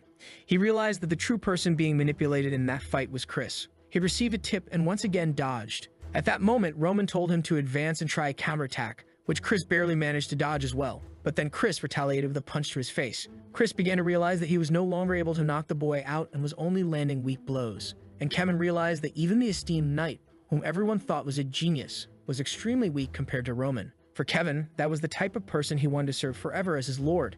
So even if Roman said something that made no logical sense, he would just follow the orders blindly. For someone like him to become a true sword, there was only one answer. He would have to do it through sheer willpower. Some time passed. Kevin was still in the same situation, and Chris warned him for the 10th time, the last time, that if he continued like this, he would have to take responsibility if he got injured. But once again, Kevin smiled, and the scene repeated itself perfectly, with Kevin saying he wanted to see it through to the end. But then Chris lost his temper, calling him insignificant. If that's really what he wanted, he would give him what he was looking for. He would leave the boy with a crippled arm, and he would regret this moment. But Roman warned him to take a step forward and stop the attack halfway. The strike had to carry all the force he had, and Chris soon realized he had put himself in a bad position. However, he managed to move aside. Chris couldn't believe the kid had the courage to step forward in such a situation, and Roman told Chris to calm down because it wasn't over yet. He had to turn and go forward once more, and there he was obeying blindly. But Chris got angry because the attack was slow and full of openings. But he was startled. Once again, Kevin had set a trap and dodged, and now it was Chris who had no way to dodge. And with that, the strike was made. Roman was just smirking, and Chris couldn't believe it. He had almost been defeated by a boy who had been training for a week. Angry, he got up and struck Kevin's hand, making him drop the sword. Exhausted, the boy fell to the ground. Roman was just standing on the side, watching. He was impressed that Chris had really noticed that the second attack would be a feint. Chris only thought that the boy was a crazy fool, but Roman walked over and said that indeed Chris had won. So if he wanted, Roman would personally teach him from tomorrow onward, but the choice to learn would be up to him. Sometime later, Chris was worn out. He had no idea why he accepted that fight. He had nothing to gain from it and almost lost in the end. That last move was strangely similar to the one Roman used in their first duel. But what if he hadn't had that experience with Roman? Maybe he wouldn't have beaten Kevin without using mana. With that, yet another wild card in the story started laughing, saying that the day had matured with just that one experience. The next day, Roman asked what he would do. That's when Chris said he didn't want any more teachings, because he would grow stronger just by being by Roman's side. That duel taught him a lot, since Kevin's decisions were always the right ones for each situation. He thought the boy hadn't received any instructions, but in reality he was wrong. Just by trying to understand Kevin's decisions, his mind was already filled with a wealth of teachings. He didn't know what had happened, but Roman was on a level that even Captain Jonathan couldn't reach. If that's the case, until the moment he becomes stronger than Roman, he will observe everything. While our boy smiled, Chris was there looking at him with pure hatred. But Roman simply said that today they would continue with the training. A few days passed, and the date for the Barcos social gathering arrived. A week before that, observing a painting, someone asks if they've heard about it. The fact that Roman Dimitri canceled the marriage with the girl from the Lawrence family. A guy comments that apparently it was Flora's mistake, but people seem to believe that her father just felt sorry for her when he saw the appearance of that Dimitri idiot. Owen says that's crazy, considering they're about to go to war with the Barcos. And the man next to her responds that it just proves the eldest son of the Dimitris is worse than they thought. A maid mentions the fact that he supposedly defeated the Bloodfangs, but another says that's probably a lie just to cover up the end of the marriage and avoid embarrassment. Meanwhile, someone is dying of laughter, saying he can't believe it's so easy to manipulate the boy into breaking the marriage. He asks the butler if the boy will attend the party, and he confirms it. It's Antonio Barco, who says everything is going exactly as he planned. He's very excited for the coming week. On the day of the social gathering, Roman is questioning whether he really has to wear something like that. Hans says that since it's the first meeting after breaking the engagement, he must wear something amazing. He tells a long story about how incredible and expensive those clothes are, but he already knew the boy wouldn't wear them, even if he had spent his whole life preparing that outfit. Roman smiles at this. He says that if Hans puts so much effort into it, then he will wear it. Meanwhile, in front of the carriage, Chris says the boy is taking too long. At that moment, he comes running, apologizing. It's Kevin, who now indeed looks like a child, saying he didn't know how to put on armor. Chris asks why he's like that, and Kevin explains that there was no armor that fit him perfectly. Chris, however, couldn't forget that he almost lost to this kid just because he received help from Roman. The poor boy was all clumsy and didn't even know how to put on a helmet. But at that moment, Chris told him to pay attention. They were not only Roman's escort, but also the face of the Dimitris. This meant their reputation also depended on the actions they took. Kevin said he would keep that in mind. Sir Knight. Chris loved being called a knight and beamed, saying it was good to know Kevin had learned. The scene then shifts to a castle. Inside, many nobles were gathered, all from the most distinguished families in the region. One of them, holding a glass, asked if it's true that Roman will really show up. It's really funny that he's showing up after breaking the engagement that he himself wanted, especially knowing that the Barcos are targeting the Lawrences. A girl says that's why everyone considers him an idiot. Now the Dimitri's position had become completely ambiguous, all because of Roman. Another commented that at least he was going to participate, apparently to try to clean up the mess. The blonde girl asked what this Roman Dimitri was like. The guy next to her just said that he leaves a terrible impression since he's not powerful, not handsome, short, and weak. Another comments that any woman would try to break the marriage if forced into it. At that moment, the butler coughs in the middle of the room and announces that the eldest son of the Dimitris was arriving. With that, our boy appears, obviously shining with his platinum hair. No one could recognize him. The girls were all flustered, wanting to know if that was the Roman Dimitri. It didn't make sense for him to look so different, since he was shorter than everyone before. Not to mention that even his hair was different. The blonde girl was now standing there, taken aback, and immediately headed toward him. She said it was an honor to meet him and introduced herself as Sophia from the Grisel family. She said that perhaps he hadn't heard of her family since they were small, but her father dedicated his entire life to the kingdom of Cairo. Roman said he indeed knew them, and she was impressed. Ronan mentioned that it was impossible not to know a family with a history of hundreds of generations. Some time before, Hans had given him a book about all the families in the northern region, but he questioned Roman why he wanted that out of the blue. Roman responded that it was the least courtesy to know a little about the people he would meet. He would know the legacy of each person there and where they came from. That was an effort required for him to win the favor of others, especially for him, who was considered the Dimitri idiot. The boy studied extensively because he even knew they were famous for the quality of the wood they produced,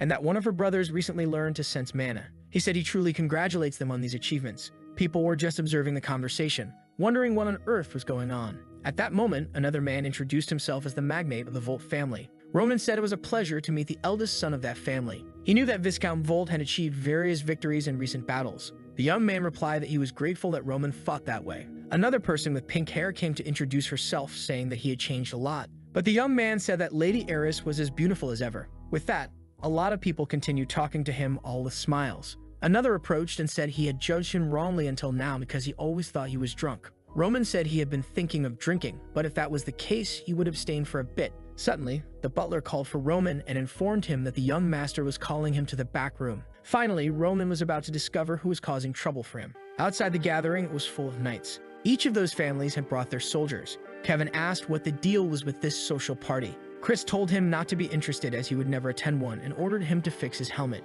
A knight was watching what was going on, and one with green hair said that was the Dimitri escort. Kevin was innocently adjusting his helmet when someone burst out laughing and loudly said that it was a joke. He knew the eldest son was abandoned. He just didn't imagine he would bring a child who didn't even know how to hold a sword. Chris just told Kevin to ignore it. However, one of them asked what could be expected. Was that really the level of the Dimitris? The scene shifts to Roman a long time ago. At one of the social gatherings, he saw something. Flora for the first time. That's when Anthony approached and asked who he had his eye on. Roman asked if he knew the blonde-haired girl. His friend replied that she was Flora, known as the flower of the Lawrence family. Obviously, the boy fell in love. And now here's our Roman entering the room. All excited, he asks how much he's changed since they last saw each other. Roman was just observing. Anthony said he knew he had changed, but not this much, and told him to sit down and tell him everything that happened. Roman immediately noticed traces that some other people had been there. The fact that he made everyone leave as soon as Roman arrived meant he had a secret to share. Since Roman decided to make the guy comfortable, Roman then said that he wasn't sure either. He spent a fortune to make some changes in himself,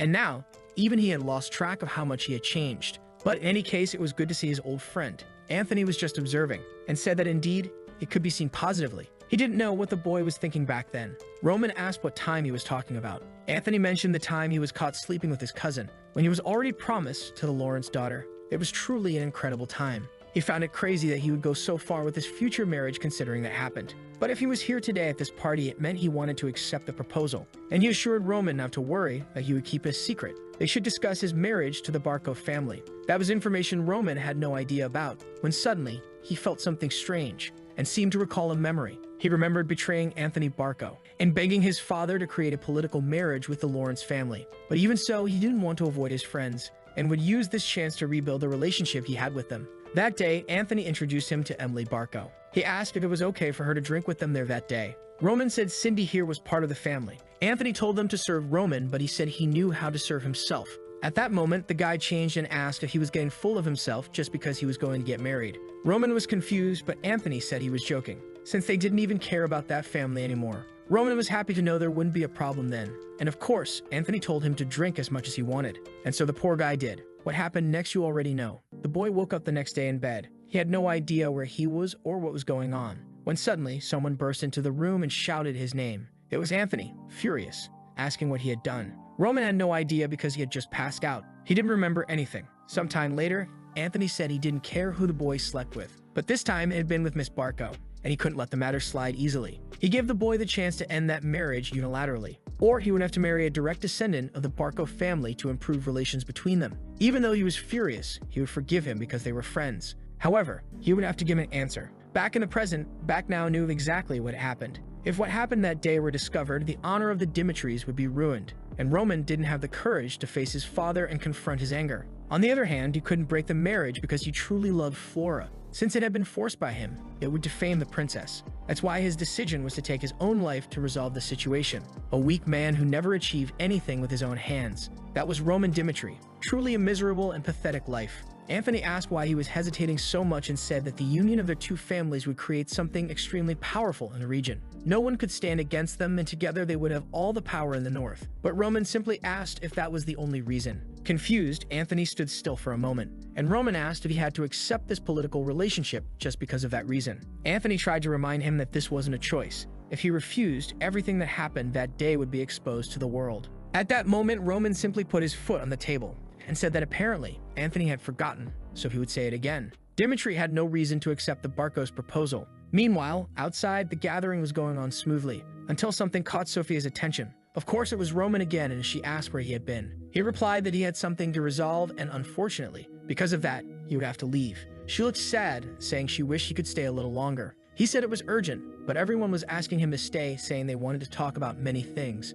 But Roman just excused himself and left, until he heard someone telling another to take back what they said. He recognized the voice and tried to get closer. That's when he saw something he didn't expect. A helmet hit the ground, and one of the knights had hit Kevin. Just before that, the man had said that was the level of the Dimitris. Chris just told him to calm down because it wasn't worth it. But the men seemed to have noticed something. They approached, asking why they'd brought a child whose helmet didn't even fit his head. They got closer and said it looked like they picked up a kid from the street and put armor on him to call him an escort. Chris asked if they were training more to be clowns than to use a sword. The man ignored him and said he was confident he could beat this kid without any training. That's why everyone calls their lord an idiot. Kevin told him to take back what he said because he shouldn't refer to Roman like that. The man was confused, but Kevin just grabbed his hand and told him to take back what he said. That's when the man slapped his helmet. The poor kid didn't even react, and Chris thought about drawing his sword, but he knew those were Barco's knights. If he really did that, it would cause chaos between the two families. He wasn't just causing trouble for the young master, but for everyone there. From the ground, Kevin said he was Roman's knight,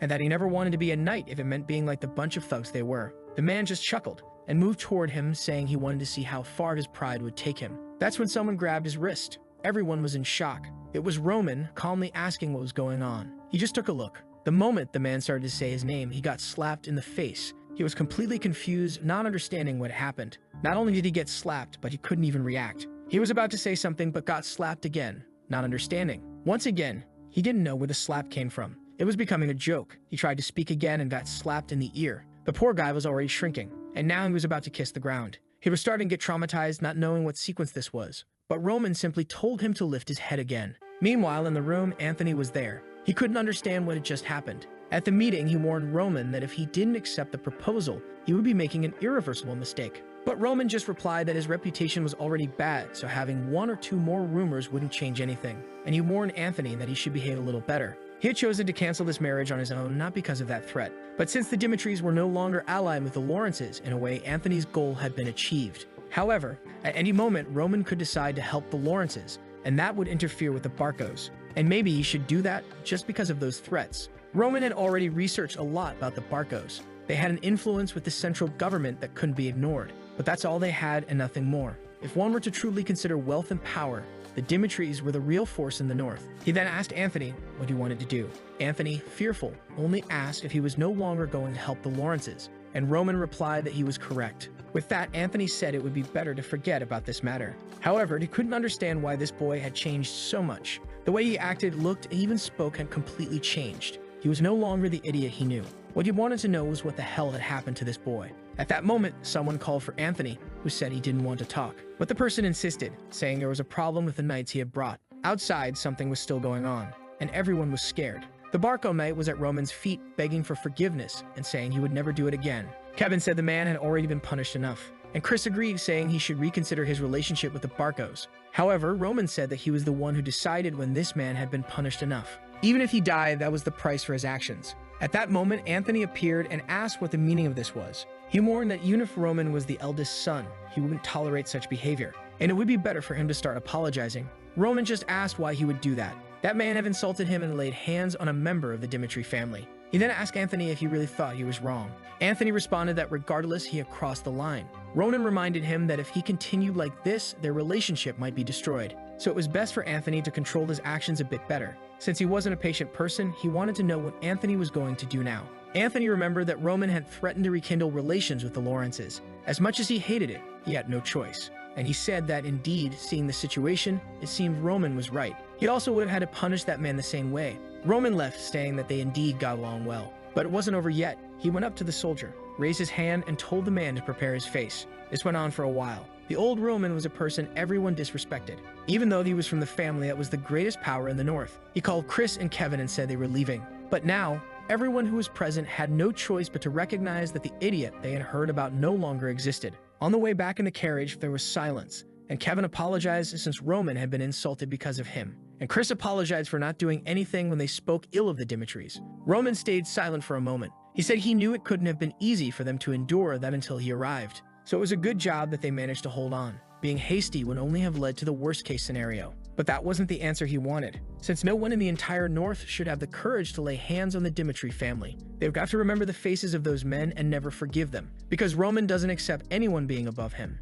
And the only ones who can follow him are those who are above everyone else. And they would have to adapt to live that way. Back at the Dimitri mansion, someone handed over papers about the Barco family. It was Hans, who mentioned that lately those guys had been taking some strange actions. Roman already knew that the Barcos had appeared in the northern region over 100 years ago, but they only started gaining relevance when someone from the family entered the central government. Roman commented that their military strength was much weaker than he had thought. Hans agreed, saying it was strange that their status was so high considering they were so weak. Roman said that this proves how strong the central government is. The Salamander continent has 6 kingdoms, and Cairo is the smallest and weakest. That's because it's surrounded by all the others, so they've always been attacked throughout history. Because of the strong enemies at the borders, they were forced to join the central government to survive. That's because their authority and recruitment is absolute. If a family rejects the recruitment, troops are immediately sent to that place. After the kingdom is taken, the lands are divided among those who participated in the conquest. Roman believed that's why the Barcos are currently so influential. And Hans said that apparently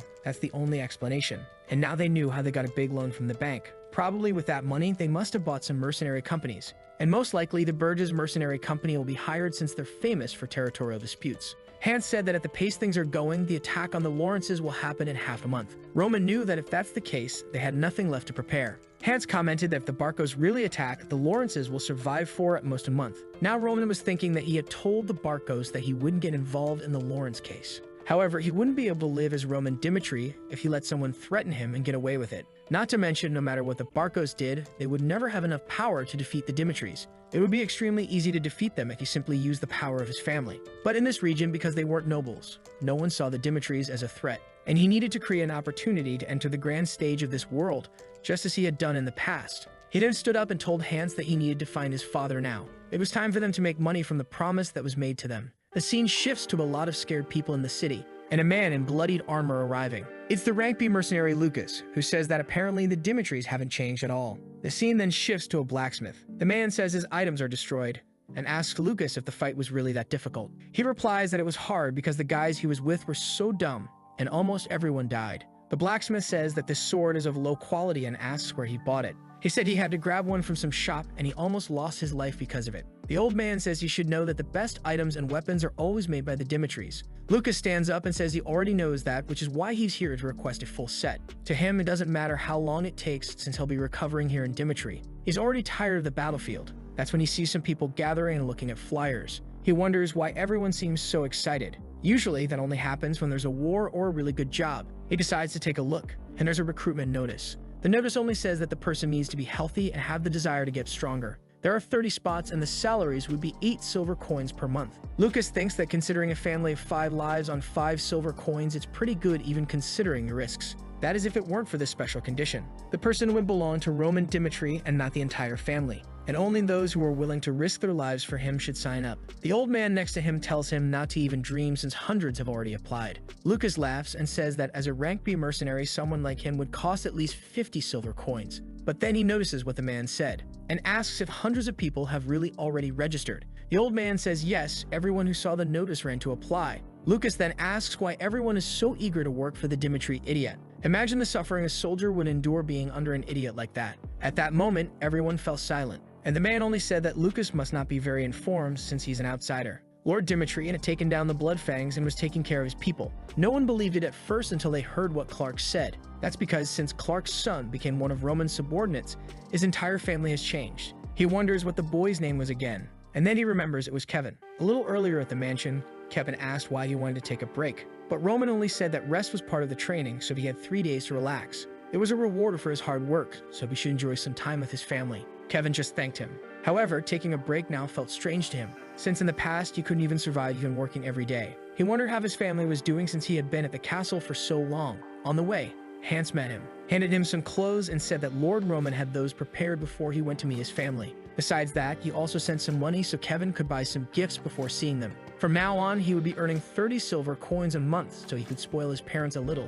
And now he was walking through the city, all bright and cheerful. He had never worn such fine clothes or felt so calm. Not to mention it was the first time he was bringing fresh bread to his family. He was excited since his sister always said it was her dream to eat fresh bread, and she always complained when she had to eat those hard pieces of bread. Unfortunately, no matter how much he worked, buying something like that was impossible, especially considering the situation his family was in. But now, no matter what happens, he will become stronger, and that will never happen again since he's being guided by Roman. However, he notices something strange. His mother is quite calm. His father is even eating pastries, and his sister is playing with flowers. He had no idea they were living like this. He imagined they had been sent to a better place, but not like this. And at that moment, they called out to Kevin. All excited, they hugged the boy and said they missed him. He was going to ask about the house, but his father said it was Hans who had given it to them to cultivate. Not to mention that the city's knights also helped with the entire move. Suddenly, Kevin started crying and thanked Lord Roman. But that's when his father noticed something. He saw the slap mark on the boy's face and asked what it was,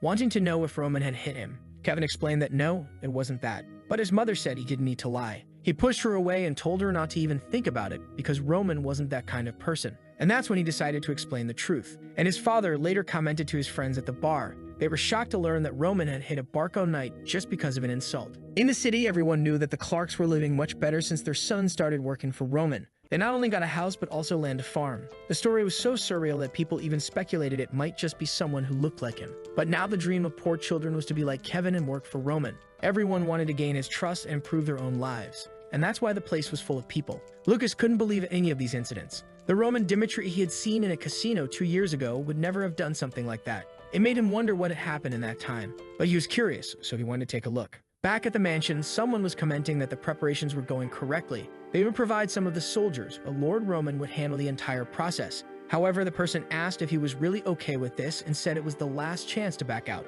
That's because developing an army that depends on one person is extremely dangerous. But Romero commented that when he heard Roman was going to attend the social gathering, he thought the boy was going to team up with the Barcos to remove his younger brother from the succession. But what he did was go against Anthony and beat up his knights, even knowing that his brother might join forces with the Barcos, and that would end his chances of succession. That made Romero realize that his son had started living the way he wanted since that incident with the Bloodfangs. And as a father, he was curious to know what his son wanted to achieve. Jonathan said that was fine. He understood then. Romero asked if they had at least 50 people registered, because with fewer than that, it would be difficult to form an army. But Jonathan said that so far, there had already been over 500 people. Of course, the father had no idea why that was. The scene shifts to the day of the recruitment. Everyone there is anxiously waiting to see what will happen. And Chris goes to the back and calls for Roman. He informs him that all the preparations for the test are now complete. A day before the test, Alec was in a bar drinking heavily, saying that the Dimitri's dark beer was always the best.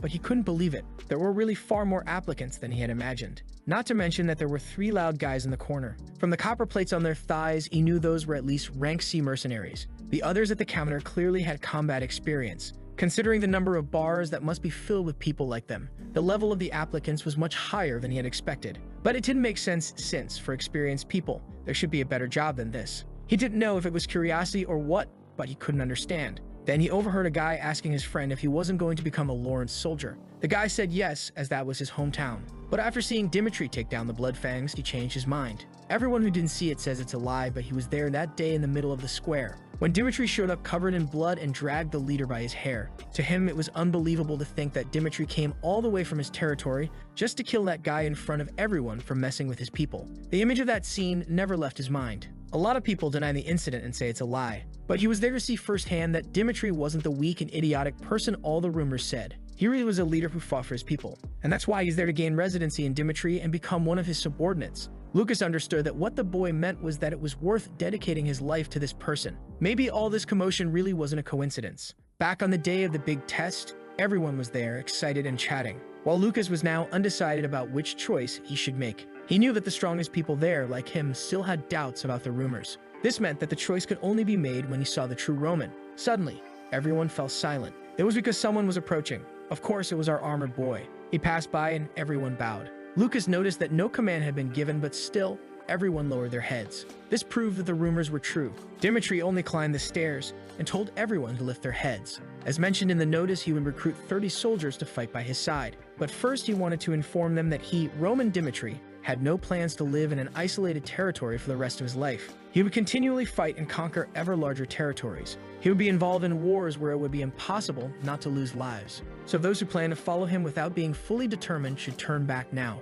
What they should think when their head flies on the battlefield is not resentment for being sent there by him, but regret for not being by his side at the moment he reigned supreme over this continent. The entire crowd fell silent. Lucas just couldn't understand why someone with his position in his own family at risk was being so arrogant. But for some strange reason, that man made him believe it. With that, Chris stepped forward and said he would explain the instructions for the test. The test was extremely simple. They would stay in a designated spot and the archer would fire 3 arrows at them. Maybe they would graze their body, or hit the wood right behind them, or even hit them directly. Only those who didn't move an inch after all 3 arrows were fired would pass the first stage of the test. With that, the first name was called. The man stood in front of the wood and the archer prepared. However, the others were wondering if they were really going to do this. It didn't make sense to put a soldier's life at risk for this test. He knew that Archer was extremely talented. Surely he would never make a mistake. The first arrow was fired, and it struck right next to the man's neck. Seeing this, the man thought it could only be a psychological test. He just had to stand still and be sure nothing would happen.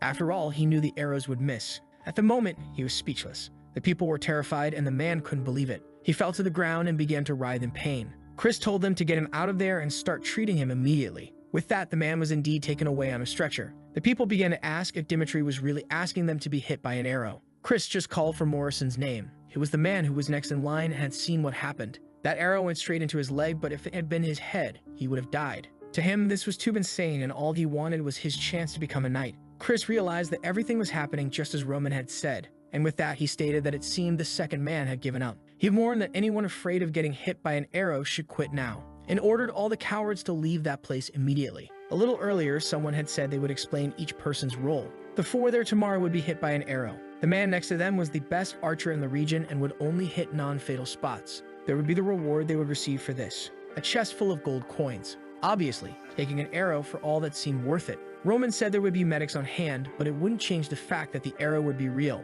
He asked if the men wanted it, and they all said yes. With that, the men left, and Chris asked why Roman was going so far. He explained that you can't build an army just with threats. He needed people willing to put their lives on the line.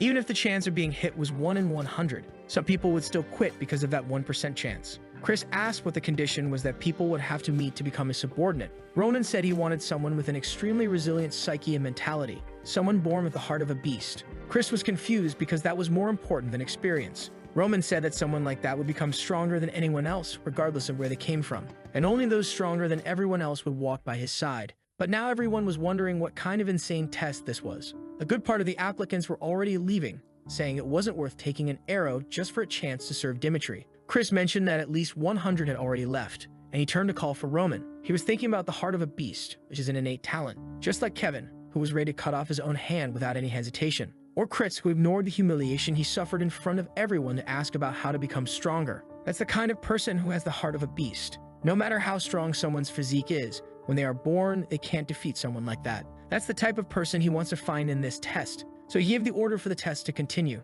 The next participant was panting heavily. Lucas remembered the guy from the bar. It seemed he really meant it when he said he wouldn't give up, but he was trembling a lot. He was terrified, but this was his only chance to show loyalty. There was no way he would quit without even trying. The first arrow nearly grazed his head. He looked at it and knew he could have died. Another arrow was being prepared, and he wondered if he should give up. The second arrow hit right next to his arm, and he knew it would all be meaningless if he left now. But the last one was coming, and there was still time for him to back out. He wanted to say something, but the fear was overwhelming. And with that, the arrow struck the middle of his leg. Chris announced that Henderson had passed. Lucas realized the man was about to quit but got lucky. Arrow was fired in time, and so the tests continued. Out of 500 participants, after 100 fled, 400 remained. And out of those, only 120 had the courage to endure all 3 arrows. Roman observed each person who passed, those who trembled but still stood their ground, and those who remained still without even flinching. To him, both were equal because they had the courage to suppress their fears. Now it was time to start looking for the hidden gems,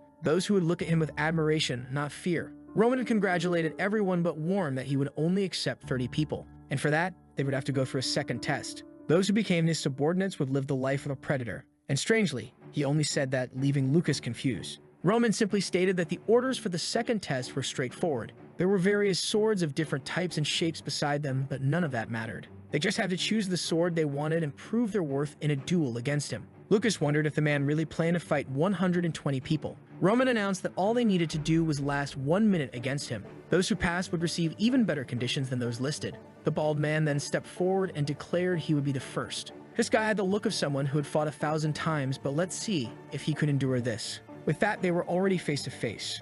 Roman asked for his name, and the man said it was Vulcan. He questioned if the sword was good, and Vulcan said it wasn't a problem. Vulcan thought that Dimitri's confidence was a bit overblown, but although it was true that Roman had taken down the Bloodfangs alone, it was impossible for him to be defeated in a minute. Chris then told them to prepare. For Vulcan, surviving a minute would be easy, and he was more interested in testing the person he was going to serve, and Chris said they would start. Vulcan immediately lunged, saying he would find out what kind of man Roman was, and launched an attack with all the strength he had. But in a second, Roman dodged and was already at his side, and just made him look like a fool by tapping his foot, making him fall. Vulcan tried to get up, but at that moment, the sword was already at his neck. Ronan simply called for the next one. At that moment, Lucas realized that this man was on a completely different level. This test was entirely incomparable to the first. When everyone saw the volcano being instantly defeated by Roman, they knew how strong he was. However, they all thought the same thing. As more and more duels took place, you would get tired. Then, it would be easier to defeat him at that moment. However, half of the duels had already happened,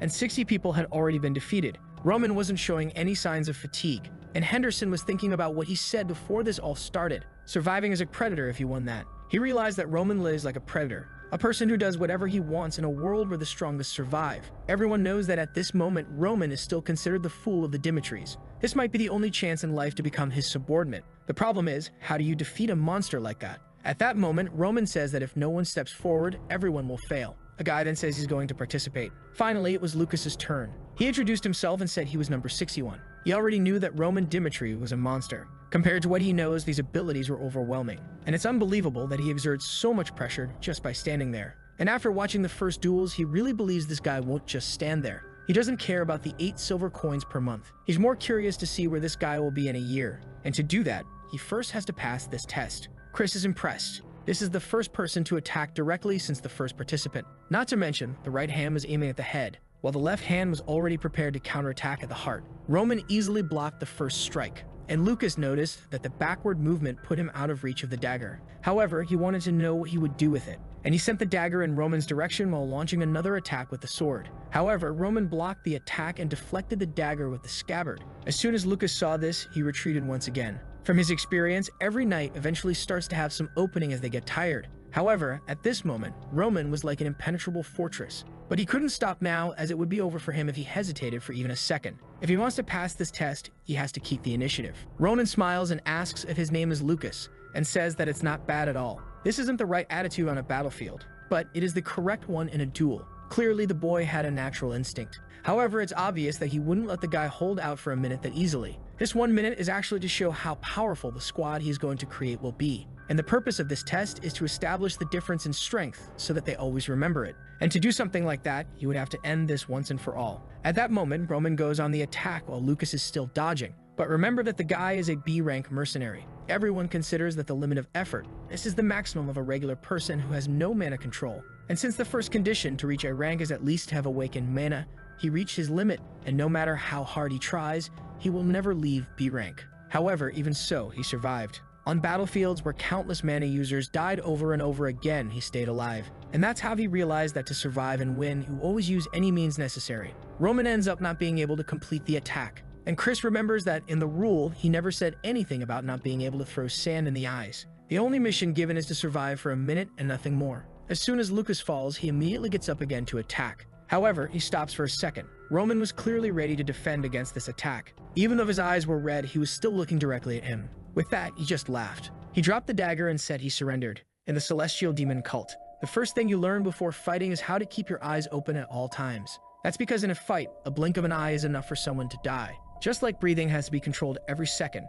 blinking is also something that has to be considered. And that's why they always train to keep their eyes open in any situation, no matter what happens. A person should never give in to fear or try to escape without observing what's going on. He then hands Roman a bottle of water. As Roman washes his face, he stands there desolate. He wouldn't have used sand if he had known the guy wouldn't change his expression. It just made him look pathetic for using everything he had available and still failing. He wonders if Roman would be disappointed, but then remembers that he had no expectations. Maybe then he would be punished for it. But Roman only called for the next. Lucas was confused that the guy didn't even comment on it, and the people in the audience wondered the same thing. Why didn't he mention that dirty move? But Roman already knew about that plan. The moment he dodged, he saw the movement, his hand going to his waist and grabbing that sack. However, he decided to continue to see what he would do in the best situation. The hell Lucas experienced and the amount of blood he saw, he has no doubt. The blood seen by Bake was enough to create an ocean. That's how a celestial demon is created. He then asks if no other applicant will step forward. And with that, time begins to pass, and another guy enters the field.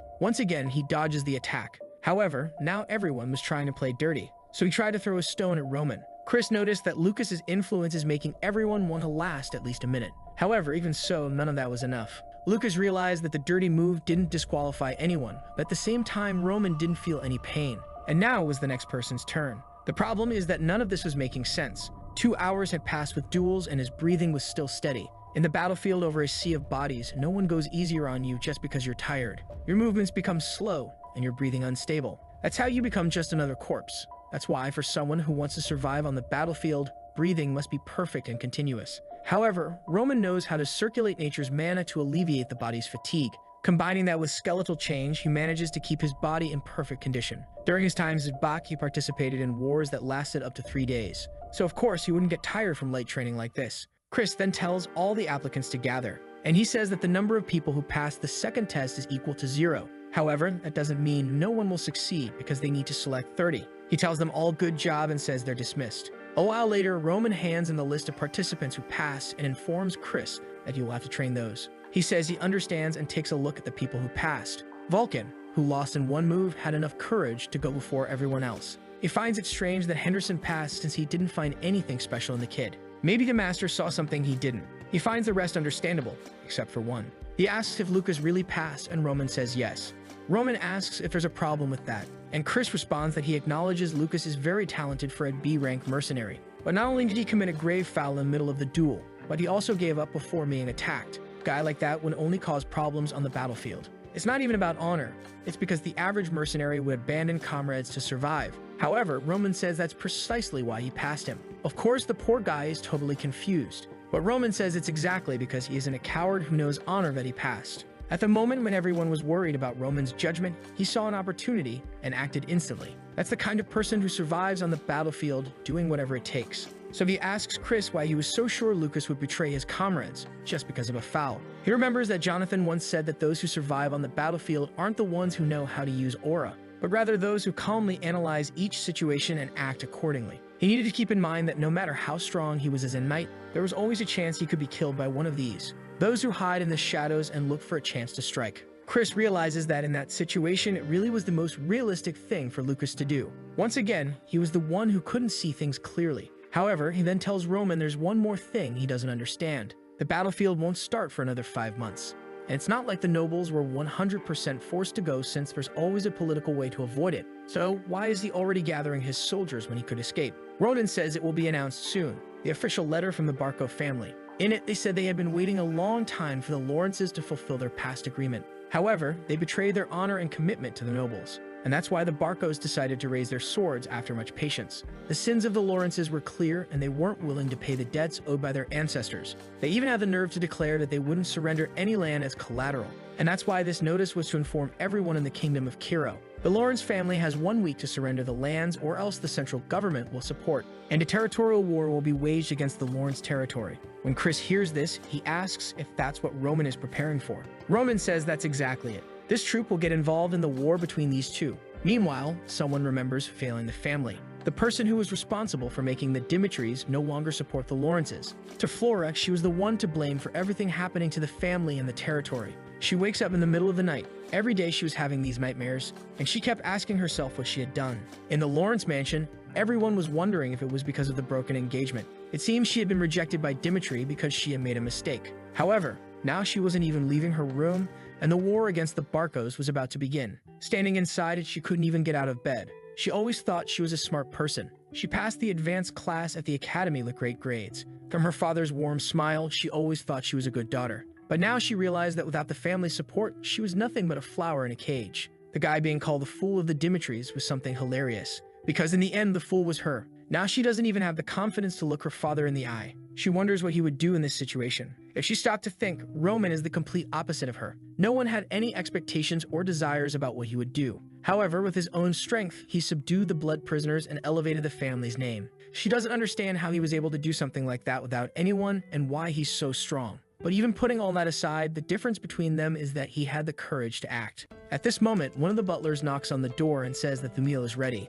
The servants begin to look at each other with concern as she never appears. When she finally opens the door, visibly shaken, she says she's going to the library. She knows her father is doing his best to get some help from other families. However, she knows that no one will help them in this situation. This means that just as Roman resolved the blood prisoners by himself, they will have to find a way out of this with the strength they have. Meanwhile, someone calls for Lawrence in his room, informing him that the Martel family has refused the proposal. He says to contact the Vaster family, but the person responds that they have also already refused. The person tries to explain that no matter who they ask, no one will want to bet on a war against the Barcos. Moreover, there will always be rumors that whoever supports them in this war will suffer afterward. Besides, in the announcement, the central government gave its support, so those who don't participate also have a chance to receive lands. Meanwhile, Flora is just reading books. She knows there's 1 week left. That's the time she has until this war begins. She needs to find the best course of action in this situation. Meanwhile, her father punches the table, angry because those bastards always favored him, but now in this war,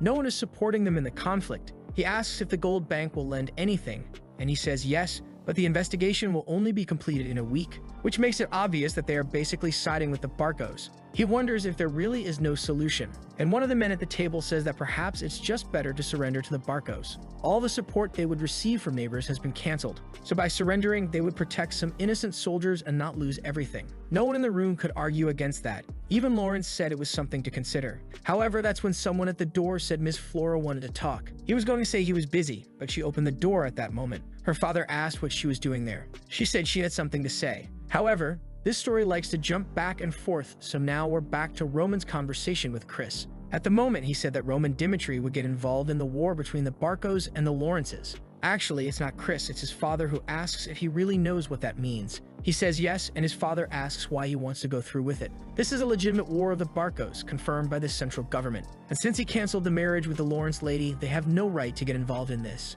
If they get involved in a war without any reason, all the nobles will break ties and they will be subdued. His father says it seems that the son is not as rational as he thought he had become. However, Roman calls for him and asks how he wants him to live from now on. His father, confused, questions why he's bringing this up out of nowhere. But Roman says he's not getting involved in this war just because of a change of heart. He tells his father that he received a threat from Anthony Barco that complicated the marriage he was going to have.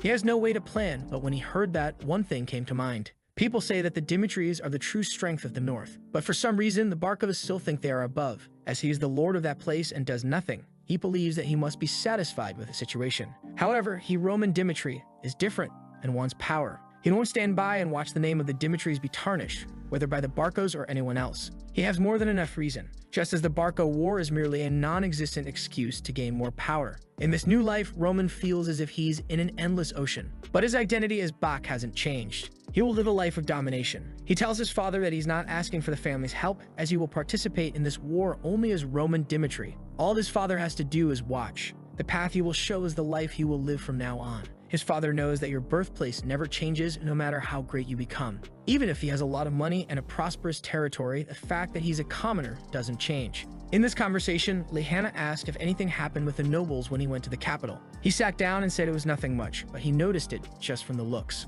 Clearly, they looked at him differently than the others. Lehan asked if he wanted to change that. However, he replied that he was content with his current life and didn't want to stray from his path just to gain a bit more. The hope he had, at least, was that his children would be different. Unlike him, who was content with ruling a remote land, he wanted them to surpass their origins and reach an even higher place. His father realized at that moment that the look in his eyes wasn't one he could change. However, this was the moment he had long dreamed of. His troublesome son had grown up without him even noticing. He then replies that Roman can do as he wishes and ask for any help. He was Roman, son of Dimitri, and that means no matter what he doesn't need to carry the responsibility alone. The scene shifts to a blacksmith. The entire street is extremely busy, with numerous shops. Roman realizes it wasn't a joke when they said they were truly the biggest in the capital. In that place, there are factories where multiple blacksmiths work at the same time. Just this one Dimitri Street has 30 blacksmith shops open and functioning. If anyone wants to understand how the Dimitris made so much money, they just need to see this place. The steel mines behind this territory are the largest on the continent, and that's why the blacksmiths can sell equipment at much lower prices. And that's why no noble in the Cairo region dares to be hostile to the Dimitris, not only because of the wealth they possess, but out of fear of losing the equipment they provide. And Roman is already looking for a certain someone. The person who is the symbol of the Dimitri family is considered a master blacksmith. In the conversation, he told his father that he would handle it alone, but he wanted help with the equipment. His father said he would need to speak with Master Hendrik. When it comes to blacksmithing, he was surpassed by Hendrik shortly after becoming a noble. If he says it's a request from Romero himself, he will certainly get everything he needs. However, he had to keep in mind that the Dimitri blacksmiths were extremely proud. They wouldn't be nicer or kinder to him just because he bore the Dimitri name. Only someone who can distinguish the quality of steel and the skill to use it can earn blacksmith's trust. Everyone is staring on the street, and Dimitri realizes it's exactly as his father said. That's to be expected considering the actions of the past Dimitri. In the shop, someone says to take a look at the person who arrived, and Hendrik asks what he's doing there. Roman says he believes his father sent word about his arrival. The blacksmith asks if it's about the equipment for 30 people. The blacksmith says he thought he only said that to steal some items and then sell them because he's out of money. He told him to grab some equipment on the side that was more than enough to arm 30 soldiers. Roman asked if those were the only items available, and the guy said yes. So he then questioned if that was the best Hendrik could do. He said of course not, but if he wasn't satisfied, he should just disappear from that place. But Roman picked up the sword and said that apparently the reputation of the blacksmiths in that place was exaggerated. To think he would call something like that equipment for a soldier. He says he will ask one more time. He wants to know if this is really the best work of Master Hendrik. Hendrik, of course, lashes out at him, saying that the equipment there is of the highest quality in the entire Cairo continent. And the boy who never sweated in front of a forge was trying to judge their work. If it weren't for Romero's request, he wouldn't even receive anything. While his brother worked a long time in the forge to succeed the family, he was covering himself with women in the streets. That means the biggest trash in that place is him and not the swords on the floor. He was just the eldest son who knew nothing and couldn't do anything either. Roman knew he would have to deal with this again. He replied that he understood the reason for the anger. What he wanted to know was why this sword had been hammered so much that it changed color when placed under the sun. This could only have been done by an inexperienced blacksmith who didn't know how to strike the metal. This proves it's not the work of the Dimitris, and the old man cannot deny this fact. He makes a cut with the sword and says that with this, one of his soldiers died on the battlefield because it didn't pierce the flesh. Another soldier had the blade stuck in the enemy's muscle and died with a frightened expression. He asks if that isn't an injustice. He made the best choice on the battlefield but died like trash because he was armed with trash. Hendrik still doesn't know where he's going with this. However, Roman picks up a chainmail from the ground and asks if that is what they call armor. That wouldn't defend against a single attack. Not to mention that the weight distribution was all wrong. This means that anyone who trusts in that will die on the battlefield. The organs of soldiers who relied on this chainmail would be torn apart. Dimitri continues to ask what nonsense he is talking about. Roman asks if he really doesn't understand. Roman can understand this guy's frustration since he showed up out of nowhere and started criticizing the equipment. He can accept those thoughts and feelings. However, he crossed the line. He says that if he had really taken that pile of trash from the ground, the soldiers who trusted their lives would have died. Hendrik's feelings couldn't lead to such retaliation. That's because 30 lives were at stake, and even knowing that Hendrik fled from the truth, he asks if someone like that can really be called a craftsman who represents the Dimitri family. Because of personal feelings and this pile of trash, 30 innocent people who did nothing wrong died. His intentions and feelings shouldn't be important. He asked for weapons and armor with his father's name at stake, and the response was to receive this pile of scraps. These actions should be seen as insubordination to his father. He says he knows he's not doing this on purpose, but he needs to understand what his actions represent. Since this wasn't a personal request, but an order from the Lord for him to deliver good weapons and armor, Roman knows that the hierarchy must never become ambiguous. Loyal people, and even those you consider your friends, the moment they cross the imposed limits, they must be severely punished. He He says he will ask again if this can be seen as insubordination. Hendrik says, of course not, and Roman then asks why he's trying to deliver that pile of trash. At that moment, other blacksmiths start asking what's going on. They all begin to curse Roman, saying he has no right to come there and humiliate Hendrik. It's even worse that he's holding a sword. They want to know what he's thinking of doing against Hendrik, and immediately, they order him to be stopped. However, Hendrik orders everyone to stand still. The guy asks why, but Hendrik just yells. He turns to Roman and apologizes. The blame was entirely his in this matter. Hendrik remembers when he used to get beaten by his master for trying to make his own swords, who warned him that he would never set foot in that forge again if he intended to do something like that. A little later at home, he was seething with rage at that pig. The guy didn't teach him anything, called himself a master, and just kept beating him every day. That's when he heard someone asking if they were charities by any chance. The guy with the coin in his hand said he knew it wasn't enough for a decent sword. All he wanted was any sword, and he promised to repay much more when he achieved what he wanted. His body wasn't healthy and he needed a weapon to make money. The master replied that he wouldn't deliver it, and the guy kept begging while Hendrik listened to everything. However, the master ordered him to disappear from that place immediately. With that, the guy went back home devastated. However, on the way, Hendrik called out to him. He asked if he really would take that sword for free. Hendrik said yes, and that he heard his situation at the blacksmith's. The guy wanted to pay, but Hendrik responded that it wasn't necessary since he was going to throw it away. He was just happy that the item he made would help someone in some way. The boy thanked him happily, and Hendrik was glad for the first time to have helped someone. However, his expression soon changed when he found the guy dead on the ground. His body was already covered in flies, and seeing that, Hendrik almost vomited. The people around commented that it seemed he had died on a mercenary mission. It seems a bandit tried to strike him with a sword, and when he tried to defend himself, his sword broke. Everyone commented that's why you only go to war if you really have a good weapon. For Hendrik, that wasn't any different than taking his own life. From that day on, he swore he would never let that happen again. But now he was there, old, and almost made the same mistake again. He apologizes and says he will pay the price for his actions. Roman says that if he's willing to take responsibility, then he won't pursue this matter further. He drops the sword and says he knows that Hendrik is one of the best blacksmiths there, so they need to talk business. He's here to get equipment for the soldiers and believes that Hendrik only tried to disobey because of his feelings. But with this, they will bury both their mistakes in the mud. He wants weapons and armor for the soldiers and nothing more. Hendrik realized that Roman had given him a way to escape this without receiving any punishment. What he doesn't understand is how someone can change so much in such a short time. The boy is really not the same as before. And with that, Hendrik swore he would never let something like this happen again. As an apology, the equipment would be made with the best iron available in the Dimitri's possession. And with that, he orders everyone to return to work. And so production begins. While one man sharpens a sword, Roman asks what this business is about him having stolen a sword from Hendrik. The man says that at that time he was drunk and had lost his mind. It seems that 3 years ago, he was drowning in debt and his father was tired of giving him money. So he snuck in without anyone noticing and stole Hendrik's masterpiece. That sword took 6 months to design and another 3 just to complete without him leaving the forge even for a day. And even so, something so valuable was sold to some random guy for little money. He would never understand what it means for a blacksmith to lose his masterpiece without it finding its true owner. Roman realizes that his past self really crossed the line. At that moment, Hendrik calls him over and says he doesn't forgive him for the things that happened. He is making the request because he was wrong at the beginning, but he doesn't accept a Dimitri's son who knows nothing about blacksmithing. He had to keep in mind that the foundation of that place was the forge. If one day he made something with his own hands that wasn't trash, then he would see him differently. Roman responds that it won't take long, and with that he returns to the same secluded room where he trained his skeletal body.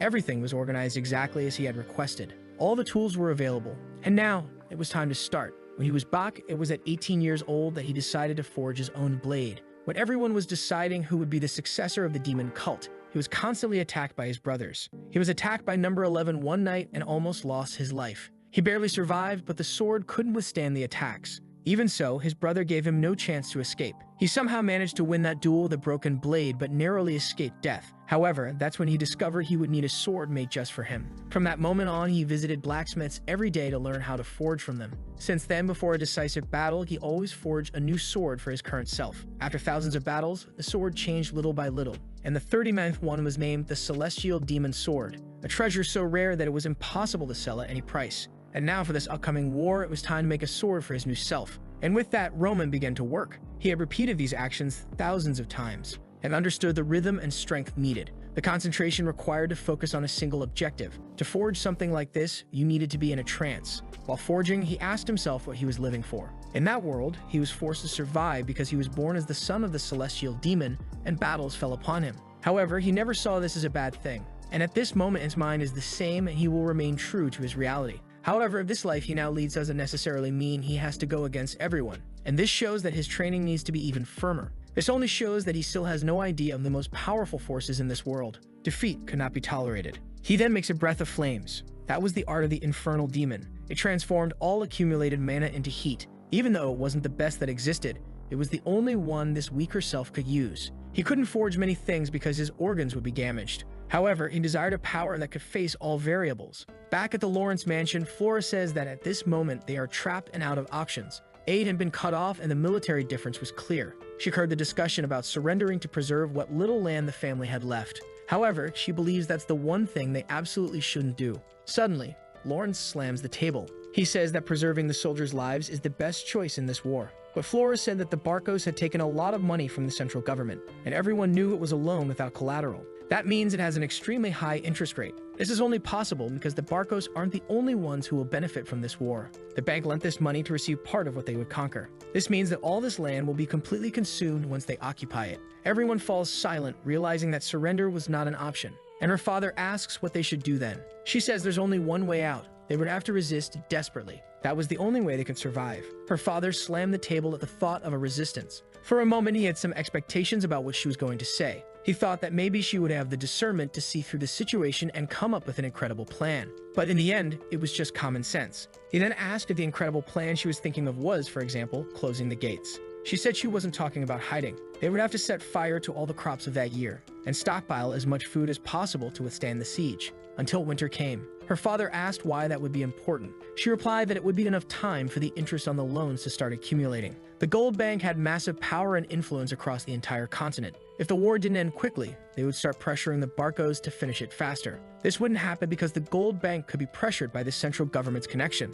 but because they would hire mercenaries who are only motivated by the money that comes from that bank. Once winter began, having a castle would no longer be advantageous, and the mercenaries themselves would start leaving that place. The people began to comment that it would be a battle of time, but it was something plausible. And Lawrence was thinking that he had raised his daughter to be very immature in the end. But she had changed a lot. He slammed the table. He said Flora was right, so they would start preparing for desperate resistance. They would keep surviving and keep the Lawrence lineage alive. Even if the walls fell and the castle was destroyed, they would continue trying to survive until the end. Back to Roman, the first sword seemed ready, and he said that no matter what, the first time for anyone and anything is always special. This was his first sword in this life, one that would fit perfectly with who he was now, and the name would be borrowed from this world. It would be called Salamandra. The scene then shifts to someone approaching. From the wall of the Lawrence castle, it's a man carrying the Barco family's crest, and up on the wall, the soldiers are all scared. The man announces that as a messenger of the Barcos, he came here with 3 options. If they lowered the gates and surrendered, their lives would be spared. The second option is that they leave these walls and come for a fair fight on the battlefield. There would be a judge from the central government, and they could choose 2 knights to participate. They could choose the type of battle, and the Barcos would accept the decision. Roman just observed and said they don't trust the Barcos. The war proclamation was not justified as the ancestral document had been forged, and they also had no intention of sacrificing the lives of the Lawrence people. While the Viscount said he would never give up, the soldier said the last option was to abandon their pride as a noble family member and proceed with the desperate measure of resisting within the castle. He then turned and said that the Barco family understood their wishes, and that they would exact the price for the blood that would be shed in this siege. On the wall, the soldiers were trembling, and Lawrence was frightened. The war had already begun. He immediately ordered the archers to fire. The first arrows were shot, and the Lawrence army was already advancing. It was classic medieval warfare, face to face. Meanwhile, someone was throwing their helmet to the ground. It was the Barcos who were furious with these insolent people for not respecting them. They had prepared 3 times more soldiers, so why weren't they surrendering? The soldier behind expected it to be decided in an hour, but the pace of the battle was quite different. The man replied to the lord that the Lawrences seemed prepared to stretch this fight. They had dug around the entire wall and given access to the river so the soldiers couldn't get close. And from the number of arrows fired, it was clear they had enough war supplies. The leader couldn't understand why these damn people chose to resist desperately in just 1 week. They had calculated everything perfectly so that they would simply surrender. So why were they risking locking themselves inside this gate? He couldn't understand where the plan went wrong. The knight asked the lord what they would do. The man said it was obvious. They would use that. The man trembled and said he understood. The man smiled and said that Lawrence was not a person with a very strong mind. After all, he sold his daughter to the Dimitris when he felt the pressure from the Barcos. He is the type of man who shrinks when a crisis begins. But on the wall, he was telling everyone to move. They should prepare again because it was impossible to know when the Barcos would attack again. and the father told Flora that she was right. The Barcos attacked just to make them surrender, but as soon as they saw the resistance, they retreated. She says she realized that she herself had to become stronger, instead of waiting for problems to be solved. This was the path in life that she decided to follow from now on. Her father was moved and apologized for forcing her to marry the Dimitris. To him, at that time, it was the only way they could survive. However, from now on, he will always believe that she will be able to make a good choice. Flora was very emotional, but then her expression changed. Suddenly, the wall in front of them exploded. A single attack had torn apart the front section. She went to check how this was possible, and there she saw that the Barcos had a catapult armed with magic. Flare was a well-known item in wars. These were called magical weapons. Each shot with that thing is extremely expensive and should be used strategically. Not to mention that it cannot be used without government permission, no matter how much money someone has. She never imagined that the Barcos would have the resources and connections for this. And the worst part is that there are only two ways to defeat a flare. Either you use another magical weapon of the same rank, or they would have to leave the castle and destroy it. The problem is that both options were impossible. But of course they didn't want to give up just like that. At that moment, a maid announced that they had received a magical message. This wasn't just a very rare means of communication, but also very expensive. The maid said that Roman Dimitri had said he had a way to help, so she should accept the offer. Flora had no idea. Why was Roman Dimitri getting involved in this? The scene then shifts to her asking how he plans to save the Lawrences from danger. Roman says he will make it clear that he's only doing this to get revenge on the Barcos for personal reasons. It's something he had already decided on, and this is the perfect time for revenge. If the Lawrences follow his plan, he will actively participate and destroy the Barco family for them. She asks what they will have to do in this plan. He says the Lawrences will first have to create a stage for him by making a certain sacrifice. If they create this with all the forces he has, Roman Dimitri will help. This sacrifice he mentioned. She knows he proposed this due to the situation they find themselves in, so she had no other choice. She says she will do whatever he asks since it means protecting her family. He then says he needs one more thing. He will need a reason to get involved in this war. The engagement was cancelled, so he needs something else. She asks what he needs, and Roman tells her to tell everyone that Anthony Barco abused her at one of the meetings. That was the reason why she couldn't see herself in a marriage after that happened. Her value as a noble would be reduced to nothing, and the beauty of her title as the flower of the Lawrences would be destroyed. But if she gave up everything she received by being born a noble, she would gain a crucial cause that would solve the Lawrence problem. This is the cause he needs to get involved in this war. Flora trembled. He says that if this happened before they canceled the engagement, it would be reason enough. Since then, he would have laid hands on someone who belonged to him, and he would never forgive that. Flora thought about what he said about the people who belonged to him, while remembering the explosions happening outside. There the soldiers were screaming and being burned. The walls were already collapsing, and they needed support. With a trembling voice, she said she would meet any condition he set, and just asked him to kill all those Barco bastards. The enemy was beginning to scale the walls, and Lawrence gave the order for them to defend and keep resisting. But at that moment, a hooded man appeared and lunged to take Lawrence's life. He saw that he wouldn't be able to dodge in time, but then he was struck in the face. Flora had shot an arrow. Her father turned and asked what she was doing there, but she only said that they would have to open the gates and face the Barcos head-on, and he asked why she was saying that. She explained that Roman had promised that he would help them. As the troops entered the castle, they would destroy the flare. Her father asked why Dimitri had changed his mind now. She said there was no time to explain, but she was sure. He was a man who kept his word. In another place in the forest, Roman was observing a magic crystal, when Chris approached and asked if they would attack already, but Roman replied that they wouldn't. Chris said that at this rate, the Lawrences would be defeated before they got involved. The flare was an extremely powerful weapon that would destroy that wall. They needed to launch this attack at this very moment, but Roman just asked why he would do that. Whether the Lawrences fell or not was of no importance to him. He then told Chris to pay attention. Among the deaths of hundreds of people he doesn't know, ensuring that none of them shed blood is much more important. The Lawrences would indeed lose a lot of people because of this,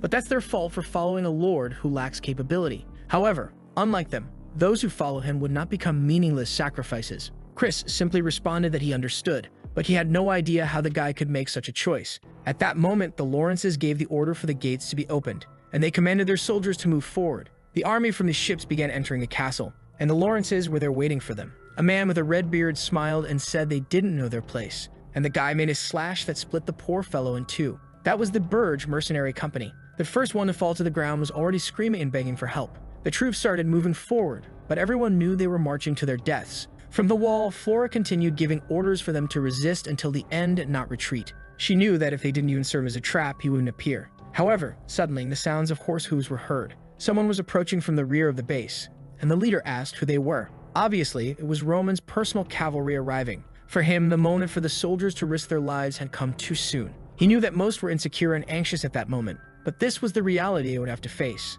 And he promised that whoever survived would live the life of a predator. However, in the end, it was each person's individual skill that determined who came out alive. He warned everyone that the priority was to reach the base of the ships and destroy the siege weapon. He knew the Lawrences would be insufficient to create a good distraction, and he didn't expect much from the soldiers either. That's why he would be the one leading the vanguard. He was going to massacre everyone in front of him and clear the path for them to just deal with the rest. But they had to keep something in mind. The priority was to destroy the siege. The captain, seeing this, thought they were a bunch of idiots thinking they could win with so few soldiers, and he warned his men to prepare to take down these crazy guests. The knights raised their shields and spears, and Roman went head-to-head against them. He approached and raised his blade against them all. He threw himself into the middle of the barricade and cut down the first ones. His horse was killed, but the Muram world always followed one rule. The celestial demon was always at the forefront of the demonic cult, because he himself was supposed to be the invincible unit, and anyone who faced him was destined to lose their life. What everyone wondered was why he stayed in the most dangerous position,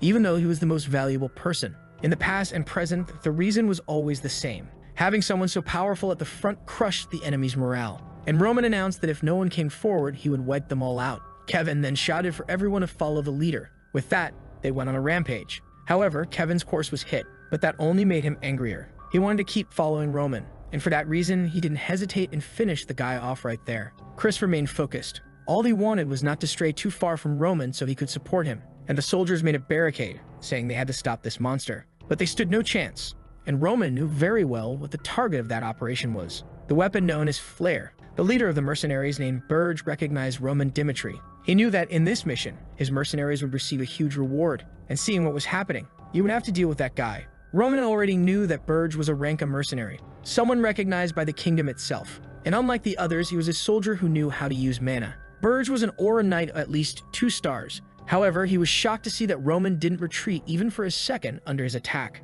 The boy's blade was already surrounded by a purple energy, and man, he struck the guy full on. Burge managed to defend himself but realized Roman was too strong. With that, he started retreating, trying to protect himself. But the slash went through, and it took 5 seconds for him to fall to his knees. That was the amount of time the rank of mercenary could resist against Roman. The enemies were terrified to see the captain die like that. All the allies were all ecstatic. The leader of the ships ordered everyone to kill that bastard, but he was just thrashing about and the men said it was too dangerous. Roman was curious about something else. This weapon called Flare, the product of something that didn't exist in the Muram world. He then activated the art of the heavenly demon. That was the first form of the sword technique, and with that he tore Flare in half. The soldiers of the ship realized they stood no chance. The expensive item they had brought had been destroyed. Roman called out to the Lawrences and said that he would destroy the siege weapon. He had destroyed the Barco's siege weapon. From the wall, the people were cheering, but there was someone more emotional than anyone else. It was, of course, Flora, impressed that he had said it and then done it. To her, it was clear that with the destruction of the Flare,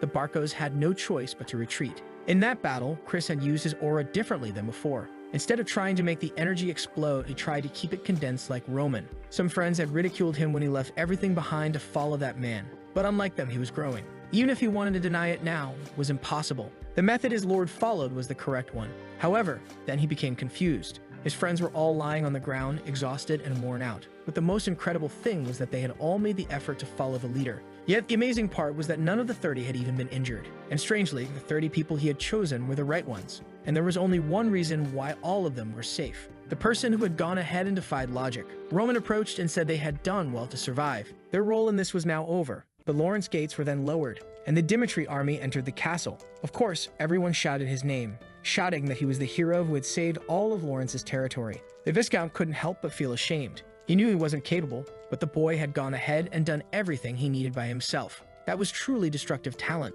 Romero had raised a terrifying tiger, and if he had made any mistakes, that man would have been his son-in-law. It was a pity, but that was the past. He then called out to Dimitri and said that he was also the hero of that place. He thanked him for his presence and said it was a pleasure to see him there. Ronan simply smiled and shook hands while the people cheered. He entered the castle and was about to go into a room when someone asked him to wait. It was, of course, Flora who wanted to thank him. She said she knew they hadn't fulfilled their role as bait properly, but even so, he hadn't abandoned them in the end. So she wanted to thank him from the bottom of her heart. Ronan simply replied that he had fulfilled his part as promised. The Lawrences had done as much as he expected them to do. Flora said she wanted to repay this favor no matter what. She didn't want to just offer words of gratitude. So whenever he wanted, all he had to do is ask, and he would receive it during his conference. She would stand by his side and ensure that he received whatever it was. Then he smiled and said that if she really wanted to return the favor, he wouldn't refuse. He opened the door and told them to enter the conference room. He sat in the chair and listened to the conversation between the nobles. Their plan was to propose ending the war with the Barcos because they would accept it. This was because the Barcos still had many soldiers, and they would only take risks by advancing. The best plan was to abandon the past and seek peace. All Roman could think of was that he was in the herbivore's room. The Viscount agreed and said that they really didn't have enough strength to continue resisting the Barcos' attacks. They would send a messenger. At that moment, Roman asked if he could give his opinion. Everyone fell silent. He received permission and thanked them. He then explained that the Barcos were now under financial pressure. They would have to pay the cost of this attack and still return the money to those they had borrowed from. If they sent a messenger asking them to surrender, all they would receive is his head back. The people hadn't thought of the obvious. Now that the Barcos are cornered, they won't retreat. Roman said that the soldiers outside were still carrying bodies and questioned whether anyone had felt anything witnessing that. The Barcos should not be forgiven, and they needed to show this to everyone. This was their chance to show the world what happens to those who decide to attack the Lawrences. The Viscount said he knew that, but what would they do if they didn't have the strength? Roman said that there was only one way to finish them. The Viscount felt cornered. To Roman, a herbivore had no choice but to become the prey of a savage. Meanwhile, on the Barcos side, someone was shouting. It was the captain banging on the table, asking why the damned Roman got involved in this war. A large-scale attack would be too disadvantageous. Now he only had one option left: a one-on-one combat. Each family would send a representative, and the central government would appoint a judge to oversee everything. A true duel of warriors. The Viscount said that warrior battles had already deteriorated due to connections and money. The Barcos, despite being affected, still had a lot of money and connections with the government. It was unpredictable which master they would call to participate in something like that. Roman said he understood what he was saying, and that's why he would provide the certainty he was seeking. The room fell silent, and the Viscount was confused, asking what certainty he would deliver. Roman said that the certainty that a warrior's battle would be the best option. The Barcos have a 3-star knight, and he is probably the one who will fight. He would represent the Lawrences and fight for them. He was certain he could guarantee at least one victory regardless of who the Barcos sent. The problem was that it wouldn't matter if he won one and they lost two. So their subordinate, named Chris, would participate in the final battle. He was a genius who could defeat even a 3-star opponent. If they emerged victorious in this combat, the entire reputation of the Lawrences would be resurrected. He looked at Flora and told everyone to make their decision. That's when she remembered the conversation they had before entering. Apparently, this was the favor he wanted to ask. She could understand the implications. He would take on the role of defending them, but the Lawrences would have to deal with any unknown variables. She was only afraid of what this would lead to because she felt that man was very dangerous. But now she couldn't go back on her word, so she said she was in favor of this combat. Soon after, the agreement was made by both parties, and everything was organized for a week later. Now things moved forward. A man introduced himself as Count Eritz and said that the warriors' battle was an event blessed by Valhalla. Both sides would have to accept all the rules, and anyone who broke the rules of this combat would be attacked by the entire kingdom of Cairo. He then ordered both sides to submit their list of warriors. At another table, someone poured a glass of wine. Roman was just observing the calmness of the Barcos. He soon noticed something and warned Lawrence that they would have to change the order of the combat. He was a bit startled since this had been decided a week ago, but he said the problem was this past week itself. He thought the Barcos were afraid of paying more interest, but the truth was they had delayed this on purpose. He knew something was wrong because those guys weren't anxious at all. Lawrence said that apparently they must have called in a great master then. And nearby there was a man about to pass out from drinking and dying of sleepiness. But Roman noticed something different about him, and the Viscount asked what he wanted to do. Roman's plan was to win the first, lose the second, and have Chris win the last. But now he decided to change it and said that Chris would go first. Both father and daughter were startled. He said he would go second and face the card the Barcos had prepared. He would modify the plan to make it overwhelming. The audience was all anxious, and Chris was already in the arena facing his opponent. The man introduced himself as Jansen of the Barcos, a 3-star knight. Chris also introduced himself and said that today he represented the Lawrences. Everyone in the audience recognized the name of the 2-star knight and knew that now a talented person would die for no reason. But Chris was certain that to become stronger, risks had to be taken. That was the reason he had left the pit. He was in to follow his lord. The flag was raised with the order for the duel to begin. Immediately, the two moved, and Jansen went straight for a mana slash. But there was something Chris had learned in his first duel with Roman. Aura is irrelevant until it touches the opponent's body. As long as he wasn't hit, the guy's 3 stars were irrelevant. He needed to keep dodging until he found an opportunity. Jansen kept slashing and asking how long this rat would keep dodging. He lunged forward and told him to die. Chris realized that the guy had expanded his entire aura across the field. It was something he couldn't dodge, so what would he do? But then he remembered that Roman had told him to distance himself from the logic that others followed. And then he remembered one detail. A meaningless explosion of mana doesn't show the true potential of an aura. The entire movement of the attack should follow a single direction, and the whole power of the aura should be concentrated on a single point. The two faced each other at the moment of the final blow, and Chris's concentrated aura sliced the man's in half. The stump just fell to the ground, and the entire crowd immediately shouted his name. To them, it was surreal for a 2-star knight to defeat a 3-star one, while Roman was just smiling, the ones obviously trembling with Barcos. Their plan was to end it all in the second fight, but now the final had become the most important one. But they didn't care since they didn't mean to worry about the second match. After all, they had a guarantee in the person they had spent a fortune on. The blue-haired man asked if it was his turn. He went to the arena and yawned, dying of boredom. He then introduced himself as Homeros, representing the Barcos. A 4-star knight, everyone there was shocked. Homeros was a well-known name in the region. This guy was in the rankings of the best. So what was he doing in this small town? He was currently considered number 49 in the most powerful people on the continent. The ranking system originated from the Valhalla Empire, the place where warriors believe they are sent after combat. Because of this, the results of the victors were always recorded, and the names of the powerful were always remembered. That's how the rankings were restarted. And as the Valhalla Empire began to dominate all the continents, the temple began to rank the top 100 strongest. Now the Viscount was certain that there was no way to win this second fight. There wasn't a single person in all of Cairo who hadn't heard that name. Everyone knew that this man roamed the continent, defeating everyone. He was known as the Wandering Swordsman, and now it was clear that this second battle wasn't even worth watching. It was even a pity for the Lawrences to have to face this. However, someone was obviously smiling. Ronan was excited about the fact that the man was a 4-star knight. He had tried to gather information about who the Barcos would send, but it was all superficial. That man in front of them was the trump card the Barcos had been hiding. But he was eager for this. Just as they had hidden their strength, they had no idea how powerful he was. However, Flora grabbed his arm and told him that he had to surrender. His opponent was ranked 49th, not to mention that he was young enough to reach the 30s or even higher. She told him to stop dreaming of defeating someone from the rankings because otherwise, he would lose his life. All they should do was pray that they could win the next fight. Homeros was just watching, and Roman knew that was how someone who felt absolute looked at others. And it was something he obviously didn't like. Flora said this was the unpredictable situation they had talked about, so she would send their soldier. There was no reason for him to risk his life in a meaningless battle. But of course, Roman simply pulled her hand away. He said he had no intention of explaining the details, so she shouldn't bother him. He then presented himself on the battlefield. As Roman of Dimitri, defending the Lawrences, the two drew their swords, and Homeros knew that if the guy had destroyed a flare, he was at least a 2-star knight. To him, it was ridiculous to have to face someone like that, especially since he would soon be competing for the 30th rank. So he decided to finish it quickly. In a second, he lunged at Roman, and the soldiers around noticed how fast that movement was. Ronan defended against the attack, but the blade came extremely close to his neck. As soon as the block was made, the man was already behind him. Homeros was even excited, saying that the boy was interesting. He slashed again, and Roman defended while condensing all of his mana into the blade. Homeros, intrigued, asked why he was manifesting aura that way, while Roman was getting angry because that man was clearly underestimating him. Tired of it, Homeros activated his 3-star aura and said he would face him seriously. The energy began to generate electricity throughout the arena, and the people in the audience were even having to hold on. But Roman was thrilled to know that this guy was ranked 49th. To him, there was no reason to drag out this fight any longer. He then stepped forward,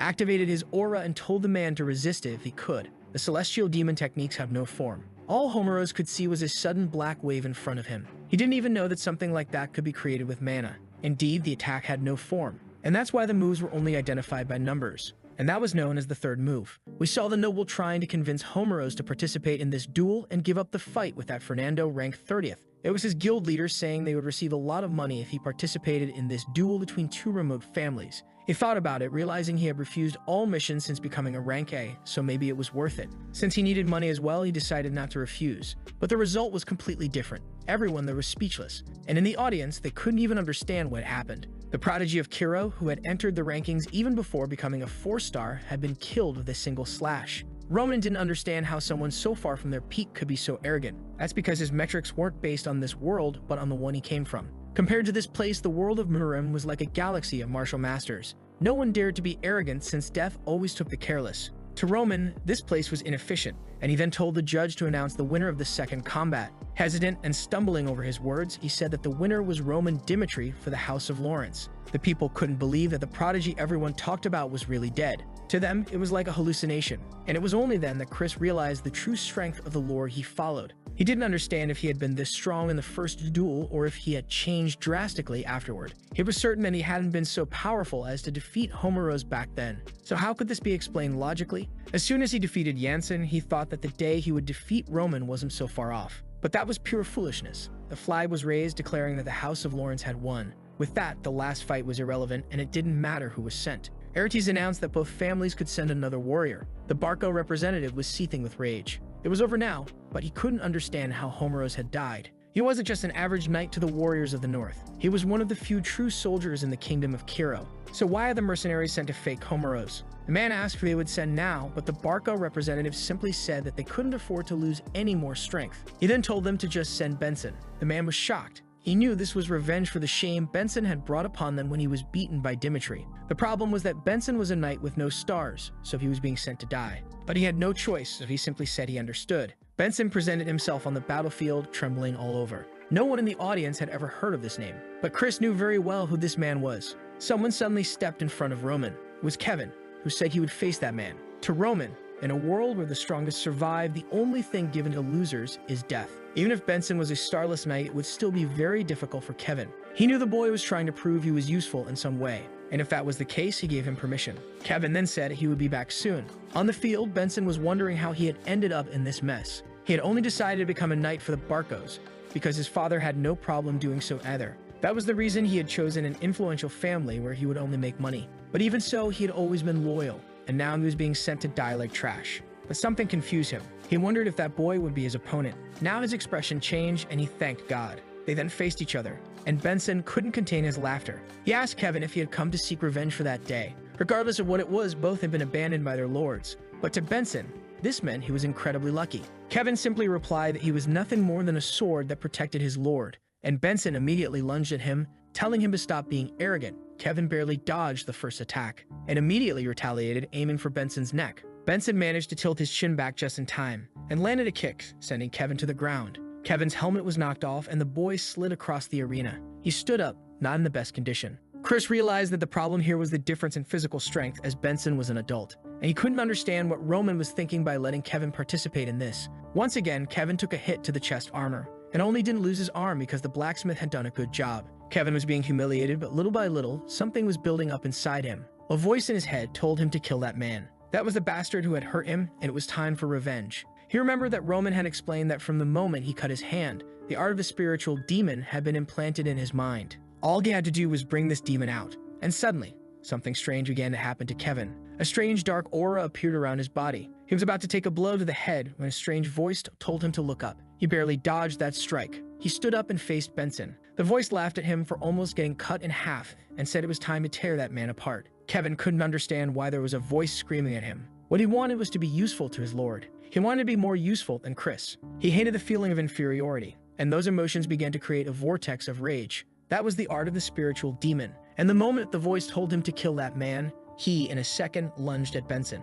Benson immediately recognized that the tip of Kevin's blade was coated with aura. He knew that it would penetrate his armor, so he raised his blade and called the boy a bastard. He landed a solid hit on Kevin's shoulder, but Kevin didn't back down. Benson couldn't understand why this boy wasn't retreating. It was as if he had lost his mind. And with that, the attack went through. Both Chris and the audience were horrified. The boy seemed to be enjoying killing that man, and he continued striking his body. The battlefield was drenched in blood, and Kevin was there in the middle, laughing like a madman. He then left the arena. He approached Roman and said he had returned as promised. Roman simply replied that he had done an excellent job. The boy, now like a joker, was smiling happily. The duel ended with 3 victories for the Lawrences, and at the center of it all was Roman Dimitri. Just as a hero's story is passed down from generation to generation, the rumors of that battle were wrapped in both truths and lies. The bars were all talking about it. The Barcos must have been extremely frustrated at having lost to the Lawrences after gathering so many people. And now, everyone was even fighting to claim that they had relatives living with the Lawrences. To everyone, Roman was seen as the savior of those lands.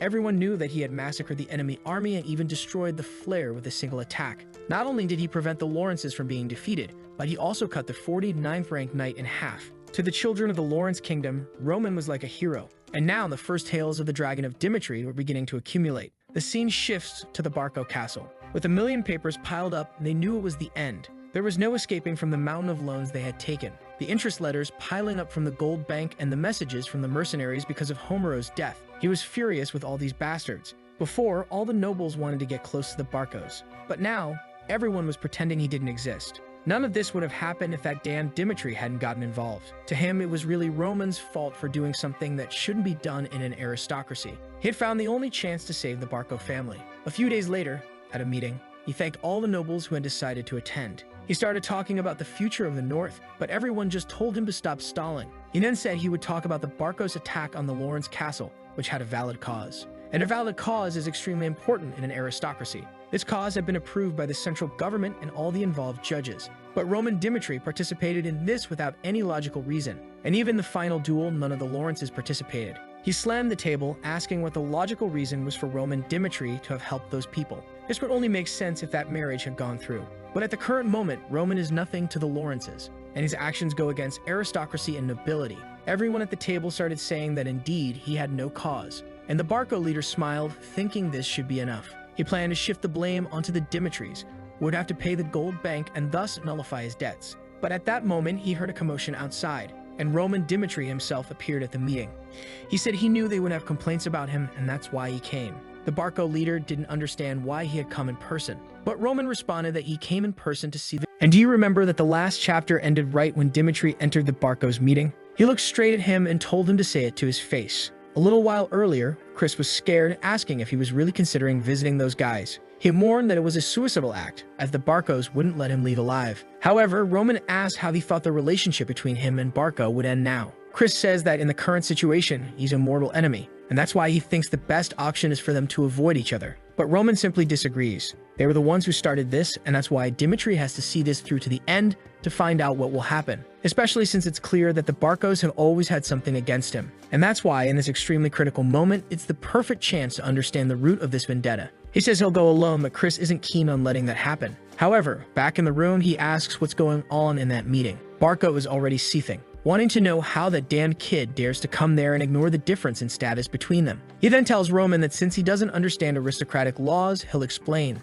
Interfering in a war without cause was not allowed in the kingdom of Chiron, and he warns that no noble from the northern region would let this slide for free. But Roman then asks if he's done talking, and says it's time to explain his cause. He says that the Lawrences and Dimitris were planning to unite through a marriage, but now he is seen as a fool. That's why he wants to ask everyone why they think he broke off that marriage. Some thought it was for reputation or because he wanted other women. However, none of those rumors are true. The reason he did it is because he was threatened by the eldest son of the Barcos, Anthony. The father stands up and Roman says it happened at a social gathering. At that time, he was invited because he was close to Anthony Barco and fell into a trap. They put something in his drink, and when he woke up, he was next to the Barco girl. And Anthony used that as a threat to cancel the marriage with Miss Lawrence. It was clearly a trap by the Barcos to separate these two families. The other nobles of the northern region begin to murmur. And for Roman, the best way to deal with a weakness is by exposing it. However, the Baron yells, asking who would believe something so nonsensical. Everyone already knows what piece of trash he was, and for him to keep trying to hide that was disgusting. But our guy just smiles and says he knew he would say that.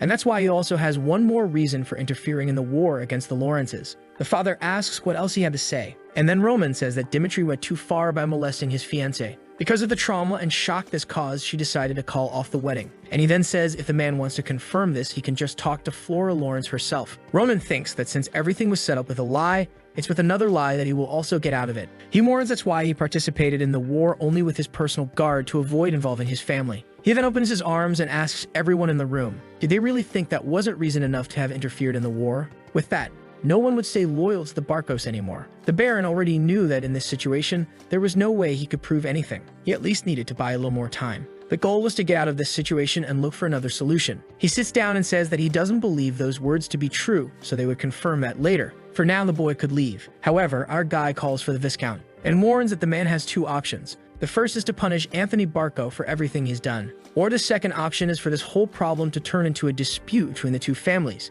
He was giving him the chance to make the choice here and now, and none of this would be revealed to his father. Now the poor guy is completely terrified. He knows they need to avoid a war with the Dimitri family at all costs. The family was already weakened, and something like this happening would be akin to extermination. The damn bastard hadn't left any way out. He then tells Roman that this problem didn't need to involve both families, and that's why he would ask Anthony to apologize on his knees. However, our guy doesn't stop and asks when he said he wanted Anthony to kneel. The poor father doesn't know what to do anymore. But Dimitri says that in no law does the person who commits the crime choose the punishment. It was he who would decide what Anthony's punishment would be. Sometime later, someone yells for the father's name. He apologizes. while Anthony, on his knees, asks what this business about a trial duel is. He cries desperately, saying it's impossible for that bastard to let him walk away alive. He begs his father to refuse, but the man yells at him to get a grip. He was the eldest son of the Barco family, and that's why his life was tied to the family. He had to face reality and be ready to at least lose an arm. With that, he drops Anthony to the ground, defeated. Anthony can only think about our bad boy while begging his father for forgiveness. Then the scene shifts to the day of the duel, with them facing each other on the battlefield. The damned Anthony is trembling all over while holding the sword. He apologizes, saying he really liked Flora, and that's why he lost his mind when he found out they were getting married. And he was there to apologize for everything he had done. Our guy starts drawing his sword as Anthony begs, saying he had no bad intentions. But our guy doesn't respond. He keeps screaming Roman's name. He calls him Master Roman and begs him to please spare his life. If he did, he swore he'd be indebted for the rest of his life. The other nobles found it ridiculous, while the father realized that it was destroying the family's reputation. Roman comments on this business about the rest of his life, and asks how he would do that since he could no longer take money from the gold bank. Besides, after all this, they must have lost their connections with the central government. Regardless of what happened there, the Barco family had already met its end. He wanted to know why he should have mercy on someone who set such a cursed trap just to ruin him. At that moment, the father realizes what's coming, and man, he takes a blow to the stomach. Roman says he has no reason to do this. Dan, my son, this duel was a little more than the father expected, just a little bit. To the bad luck of those guys, Bake, who always lived with his brothers, was constantly attacked by them and had to kill them. A guy on the roof says he probably hasn't realized yet. The problem is that he didn't know how to give in a little. The moment he saw someone as an enemy, he made sure the person went straight to destruction. He had no tolerance for enemies, which would eventually make him provoke the wrong person in the future. The protagonist thinks that the older brother is really incredible. Not only was he powerful, but he had the tolerance to forgive people. He could accept others beside him once he defeated them. But he tells his brother that his path in life will be to eliminate anyone who is hostile. That's how he survived the demon cult cave, and that's how he will keep living. For him, it was the only way to get rid of any variables. Now Anthony Barco is dead, and this wasn't the outcome any of the nobles expected. The father runs in desperation. But man, I think that boy has already gone to the other world. He picks up his son in his arms and starts going mad. Roman then asks what the problem is. A criminal dying in a trial duel was a common occurrence. The father then screams desperately, telling everyone to kill Roman right away. However, the knights are all trembling. Seeing the monster, they don't have the courage to do anything right. The father then says that now he understands why he came alone. From the start, he was planning to do this and pretended to be innocent, which is why he didn't bring anyone. However, Roman just says that the moment Anthony threatened him, he could no longer allow them to live under the same sky. And that's why he decided to do it. And he warns that any family that stays loyal to the Barcos will have to face him directly. The father, desperate, asks if he really believes he can walk away unscathed from this. But Roman says that saying that is unnecessary. He was going to stay close to the Barco family from now on until he was sure they wouldn't rise again. But for now, he asked permission to leave. At that moment, the father realized they had messed with someone they shouldn't have. A few days passed.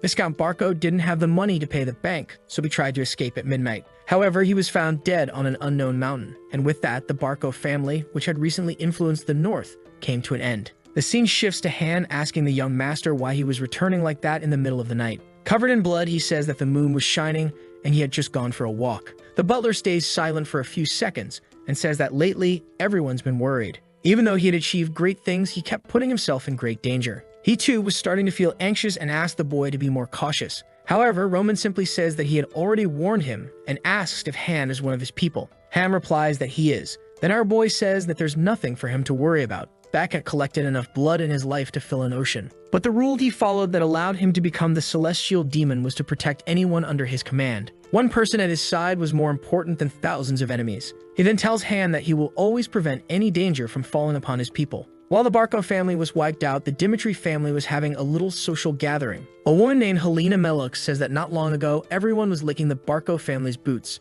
But from now on, the Dimitri family would be at the center of the northern region. It was the perfect chance for the Meluk family to start forming relationships. She then looks to the side and says she had been waiting for her. It's Rihanna from the Dimitri family, and the other woman says she's even more beautiful now. She says that the social gathering had been prepared just for her. Rihanna Dimitri was the wife of Baron Dimitri. Her role was to interact with other nobles to create stronger connections between families. She was a crucial piece since the Baron didn't understand politics, but she was talented. She then thanks everyone for attending the gathering, and says she did it because she wanted the people of the North to start getting to know each other better. Of course, she knew very well that not everyone thought things would head in that direction. This was a subtle way for her to criticize those who had sided with the Barcos. However, by showing a little generosity and accepting that they joined this side. During the tea gathering, a woman asks what Rihanna thinks of Veronica. Apparently, the woman was already selling her daughter. saying she'd be perfect beside Roman. He was already 25, so it was time for him to start procreating. Otherwise, he wouldn't have children in the future. She wasn't saying this just because it was her daughter, but because she thought they matched very well.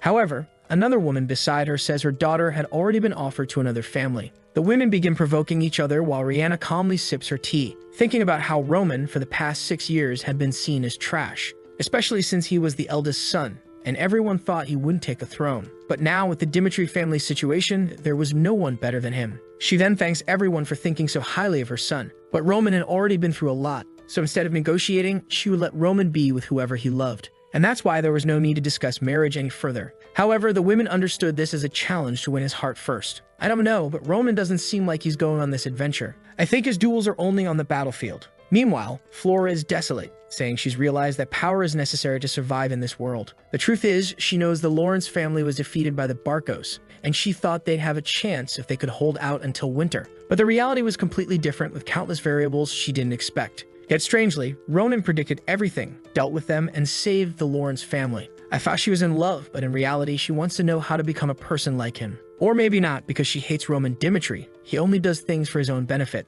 But she's just curious to know how he became so strong, right, blushing girl? She then decides to get some fresh air and goes outside at night. She's curious now that they no longer have any relationship and the engagement has been broken. This means she has no reason or way to meet Roman again. However, someone calls the girl. When she looks, wow, it's a girl with blue hair. I thought it was going to be our dear Roman or someone announcing his arrival. Whoa, this is Sylvia, one of the girls from the Lawrence family. The scene changes to Flora furiously opening the door, wanting to know why her father is hosting an event for the Dimitris without informing her. He calmly turns around and says he learned a lot after this incident. She had very clearly distinguished right from wrong when he could do nothing. And thanks to her bringing Roman into the war, they managed to win. He didn't want to devalue his daughter anymore, so he would support whatever she desired. And that's why he wasn't going to pressure her to do anything more for the family. She could follow any dream she wanted. However, the damn girl obviously wanted to see Dimitri at the meeting, didn't she? Her face all angry. He then asks why he's sending Sylvia to that meeting. He says it's just personal greed. That's when she realizes that her father is trying to connect Sylvia and Roman to re-establish their relationship. She remains expressionless but says she understands.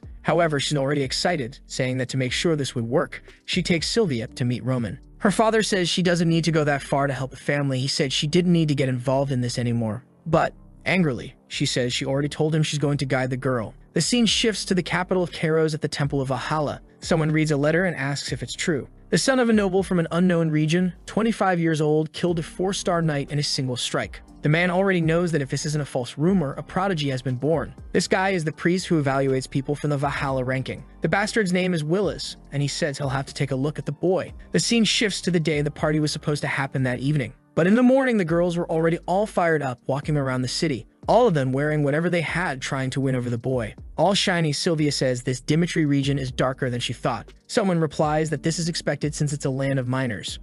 She says that something like this would be impossible in the capital, where everyone was concerned with basic aesthetics. But to her, this place was far from art. Flora knows that Sylvia was raised by her father in the capital as a merchant, and compared to that place, the Dimitri County really does seem like a farm. A group is coming in their direction, and she asks if they are miners. The swimmers pass by her, and she says the dress will get dirty in this place. Another one says that's why there's a problem with these Dimitris. However, someone walks by and she feels something. She's confused, wondering if it was him, our hardworking boy. But then Hans comes running, desperate. He says he can't stop him from going to the mine, but at least he should walk more neatly around town. Our boy apologizes, saying it's enough to clean him up now. The girls observe this discussion and immediately wonder if that's the famous Roman Dmitri. The other girl's eyes are already red, saying he's more handsome than she expected. Wow, she saw his body and even licked her lips. Man, this girl is dangerous. Run, Dmitri, I don't know if you can handle this one. She knows the rumor that the second son will lose his hair position. But what kind of noble family would make their son a miner? From the effort, she's certain that Dmitri will be the successor. To her, Roman's status has only increased because of this. He then says they should introduce themselves to Dmitri before the party. Our boy was taking off his office hat when someone called for him. Obviously, it was Sylvia, asking if he was the Roman. She introduces herself and says she's from the Lawrence family, and she's there to express her gratitude for saving her that time. He really was as incredible as the rumors say. The humble guy just says yes. He calls Hans and tells them to leave. A little while later, Flora is wiping away tears from laughing. With Ronan fleeing, Hans says he still has to go to the party and asks him to rest a little. Ronan says they criticize the miners, so they don't deserve to spend time with him. The butler then asks how long he will continue disrupting the mines as he has spent countless days without leaving it. To which Ronan responds that the root of the Dimitris is the forge. They needed to shed blood and sweat to extract the minerals, melt them in the fire, and turn them into steel. That's how the Dimitris lived their lives. And for him to understand how his people live, he needed to live the same life. Hans is moved, asking how much the boy has grown. If that's the case, at least he was going to make him the perfect soup. The scene shifts to inside the castle where everyone was practicing. Chris was helping the newbies who were all clumsy. At least after this war, they started trusting Roman even more. Besides that, he handed out some manuals and began training everyone to awaken and evolve their aura. Roman says that all this is so they have the basics of strength, but it's far from enough. That's because he still needed at least an intelligence force. The problem is that for that, they would need people and a lot of money. And the money he has isn't enough for what he's trying to build. He then calls Chris and asks how the training is going. Chris replies that the guys seem extremely motivated and are learning fast.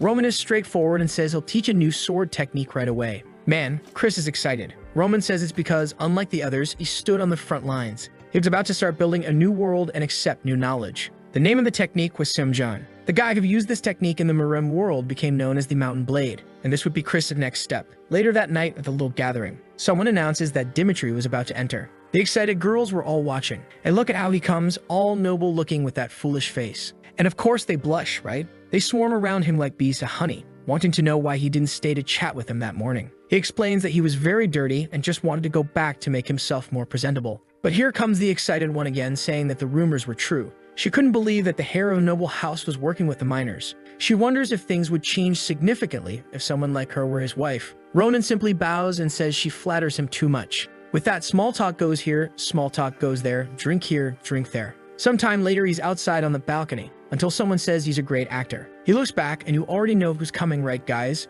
He says that's unexpected. She thought he didn't care much about relationships. He says that normally he really doesn't. However, this party was one that his parents had invited everyone to, so it was different from what he usually does. He then comments that their first meeting was just as unexpected. She says she agrees he's right in a way. Then she asks why he was doing mining work. As a future successor, there was no reason for him to be sent to the mines. But he asks her how she thinks the Lawrences reached their current position. She looks confused, and he says that people believe the Lawrences got to where they are because of abundant soil. However, it's true that the Lawrence family found success through trade. They had good lands, but they were even better at selling products. That's exactly why the Viscount became a merchant in the capital. Flora is impressed that he knew the whole history of her family, something she only recently discovered when she decided to start studying them. However, she asks what that has to do with doing mining work. He then says that the root of the Dimitris lies in mining. If they didn't sweat and work hard all day, the Dimitris would never have gotten to where they are. And that's why he prefers to stay in the mines and understand the people who live there. He believes it's his duty as someone who carries the Dimitri name. He then says he's been there long enough and will take his leave. This crazy girl is constantly impressed, saying she's now made up her mind. Her head, which had been in disarray after the end of the war, was finally clear. She gets excited, saying she knew it was a good decision to meet him. A few days later, Flora left the Lawrence kingdom straight for the capital. It was the first time she had left that small kingdom to venture into the world. The scene shifts to the mining master, Jacob, saying that place is very good. The man in front asks how it's going, and he says it's the same as every day. Big mine, and it never ends. So far, they had only developed the entrance to the mountain. Even if the Dimitris spent dozens of years in that place, they wouldn't be able to finish it all. An old man named Hendrik says he heard that Dimitri was working in the mines and asks how he's doing. The man seems excited as he says Roman's name. A month ago, people were talking about his arrival. Everyone thought he'd come just to pretend he was working and then disappear after a while. A blue-haired man named Morkan says that Lord Dimitri is losing his mind. If he wanted to educate the boy to be the successor, he should have started doing that long ago. However, to this day, the three hairs have only learned about the forge. None of them spent even a second in the mines. Clearly, this was a sign that Lord Dimitri was discriminating against them. One of the guys says he thinks he's exaggerating a bit. However, the man says that the foundation of the Dimitris is iron ore, but the blacksmiths are the ones getting all the glory. And that's why when Roman arrived, they were going to show him how hard this work was. Sometime later, they introduced our boy and announced that he would start working there. Some were sleepy and everyone was laughing.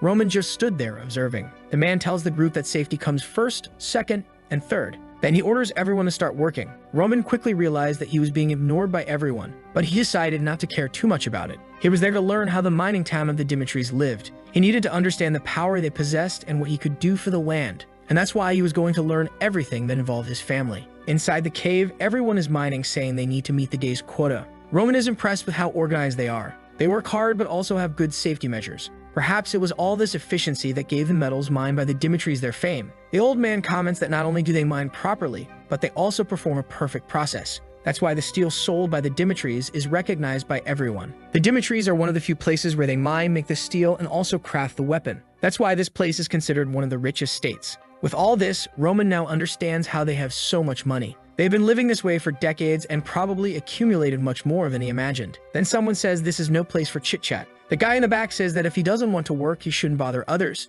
It's Morkan who tells him to leave. They stare at each other. Roman apologizes and says he will get back to work. With that, he grabs the bag and continues collecting the minerals. A week passes. In the mines, it's soup and bread, and Roman is impressed that he's been working there for 7 days and no one has spoken to him. Maybe that was their way of showing that this was their territory. Until Morkan sits in front of him and says he wanted to ask something. He has been watching our boy for a week and is getting curious. He wants to know why Roman is working there. Not even Rhodium, who had the highest chance of being the successor, has ever come to the mine. That's why when Roman appeared, he thought the boy was just going to slack off. He's kept an eye on the boy, and Roman has worked much harder than he imagined. Or maybe it could even be said that he was working harder than the other miners. The people in the mine are starting to realize that Dimitri wasn't sent to the mine, which leaves them confused as to why he volunteered. Dimitri asks if he wants an idealistic or realistic answer. Morkan responds that he wants both. Our boy then says he'll start with the idealistic answer. The city of the Dimitris was a city of miners, and that's how they made their living. And instead of trying to understand things statistically, he wanted to experience it firsthand. Morkan wants to know if there's really a reason for him to do that. He says yes, because since he carries the Dimitri name, it's his duty. Morkan realizes that this was truly an idealistic answer, the perfect response that someone would want to hear from their leader. Roman then says the realistic answer is that he is not a master of the Dimitris. Even though his father has infinite wealth, none of it belongs to him. That's why he came to the mine, to find out what he can do for the people there, and thus become deserving of a portion of the profits from this place. Morkan starts laughing, and then Joker-like, he says, for God's sake, the son wants to be deserving of his father's wealth. He had never heard anyone say that. He thought Roman was only there to gain some moral standing in the succession battle. But now seeing this, he's sure that Dimitri recognizes the importance of the miners. Excited, he says he'll answer any question the boy has. With that, Morkan finally, sincerely, and truthfully answers the flood of questions from Dimitri. The Dimitri mining system is so large that it could be said to be the biggest on the continent, and the region known as the Infinite Peaks contains an enormous amount of minerals. If they managed to extract all these minerals, they would possess infinite wealth. Morkan also warns about the downside. They aren't very fast at mining there because it's extremely dangerous, so they have to ensure safety. The Lord never rushed them and always made sure they worked in the best way possible.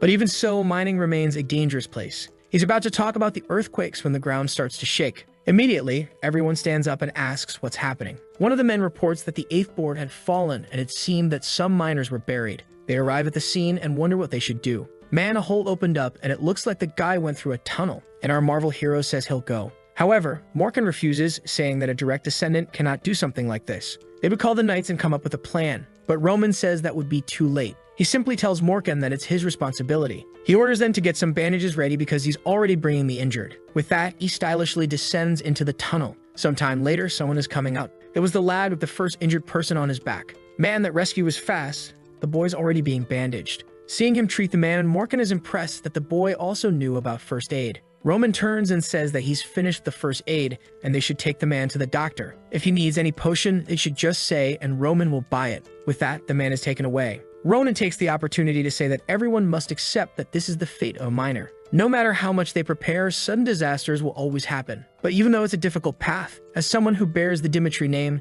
you will help them overcome these hardships, using any means necessary, and it won't take that long. The scene shifts to his father asking if he got hurt and why he did something so dangerous. He should know that even as a swordsman with aura, he wouldn't be able to avoid a disaster like that. And because of his lack of care, he almost lost his son. In situations like that, you never risk 2 lives to save one. Ronan says he did what needed to be done, but his father yells. Still, the boy doesn't change his mind and says that if he went back in time, nothing would change. For him, the decision was the right one. However, his father orders him to stop working in the mines as he never asked him to do that anyway. Ronan responds that if he were working in the forge, he knows his father wouldn't stop him. But he's certain he needs to work in the mine to understand the Dimitris, even though they gained fame because of the forge. It was in the mines where most people in the city earned their money. That's why he prefers going to the caves rather than the production rooms. The father asks what he discovered, and our boy says the difficulties they've been facing. He'd also found out that the Baron cared a lot about the treatment and safety of the workers. However, even so, it was inevitable that sometimes problems would occur.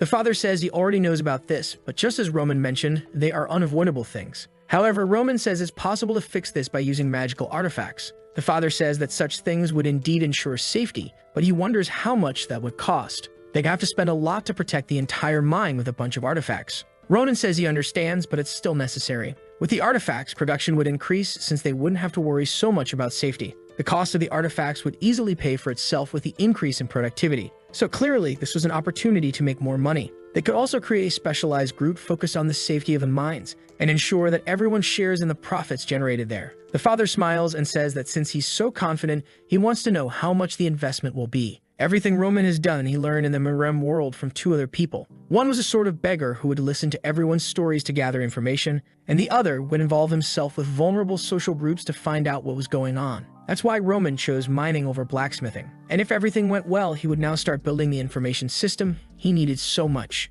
However, in this world where he's still weaker, that's not enough. He didn't just want information from the northern region, but from the entire continent. He would need a group that could capture information beyond that place. And for him, there was only one person who fit that role. The scene changes and it says that after the war, the soldiers discovered something incredible. Chris announces to everyone that from now on, they would learn to use mana. This was a gift from the master, so they should give it their all. For them, a treasure that could teach the use of mana was something priceless. It was so rare that maybe not even a father would teach it to his son. Obviously, because of this, everyone thinks it's a lie, probably just some random technique he found somewhere. Even though they've been loyal to Roman up until now, they're sure they don't deserve such a treasure. Chris then says the technique they were going to learn is called the Azura cultivation technique. And in a distant land, Azura meant the demon of the battlefield. As soon as the men practiced with it for a while, they were already shocked. Their senses had sharpened to the point of feeling the wind touch the sweat droplets on their skin. The Azura technique organized 108 different combat styles. Now with mana activating, they wondered how it was possible for Roman to possess such a treasure. If he had something like that, he would hide it even from his own family. For Lucas, who had already spent a fortune trying to learn some technique, he knew this was the moment his life would change.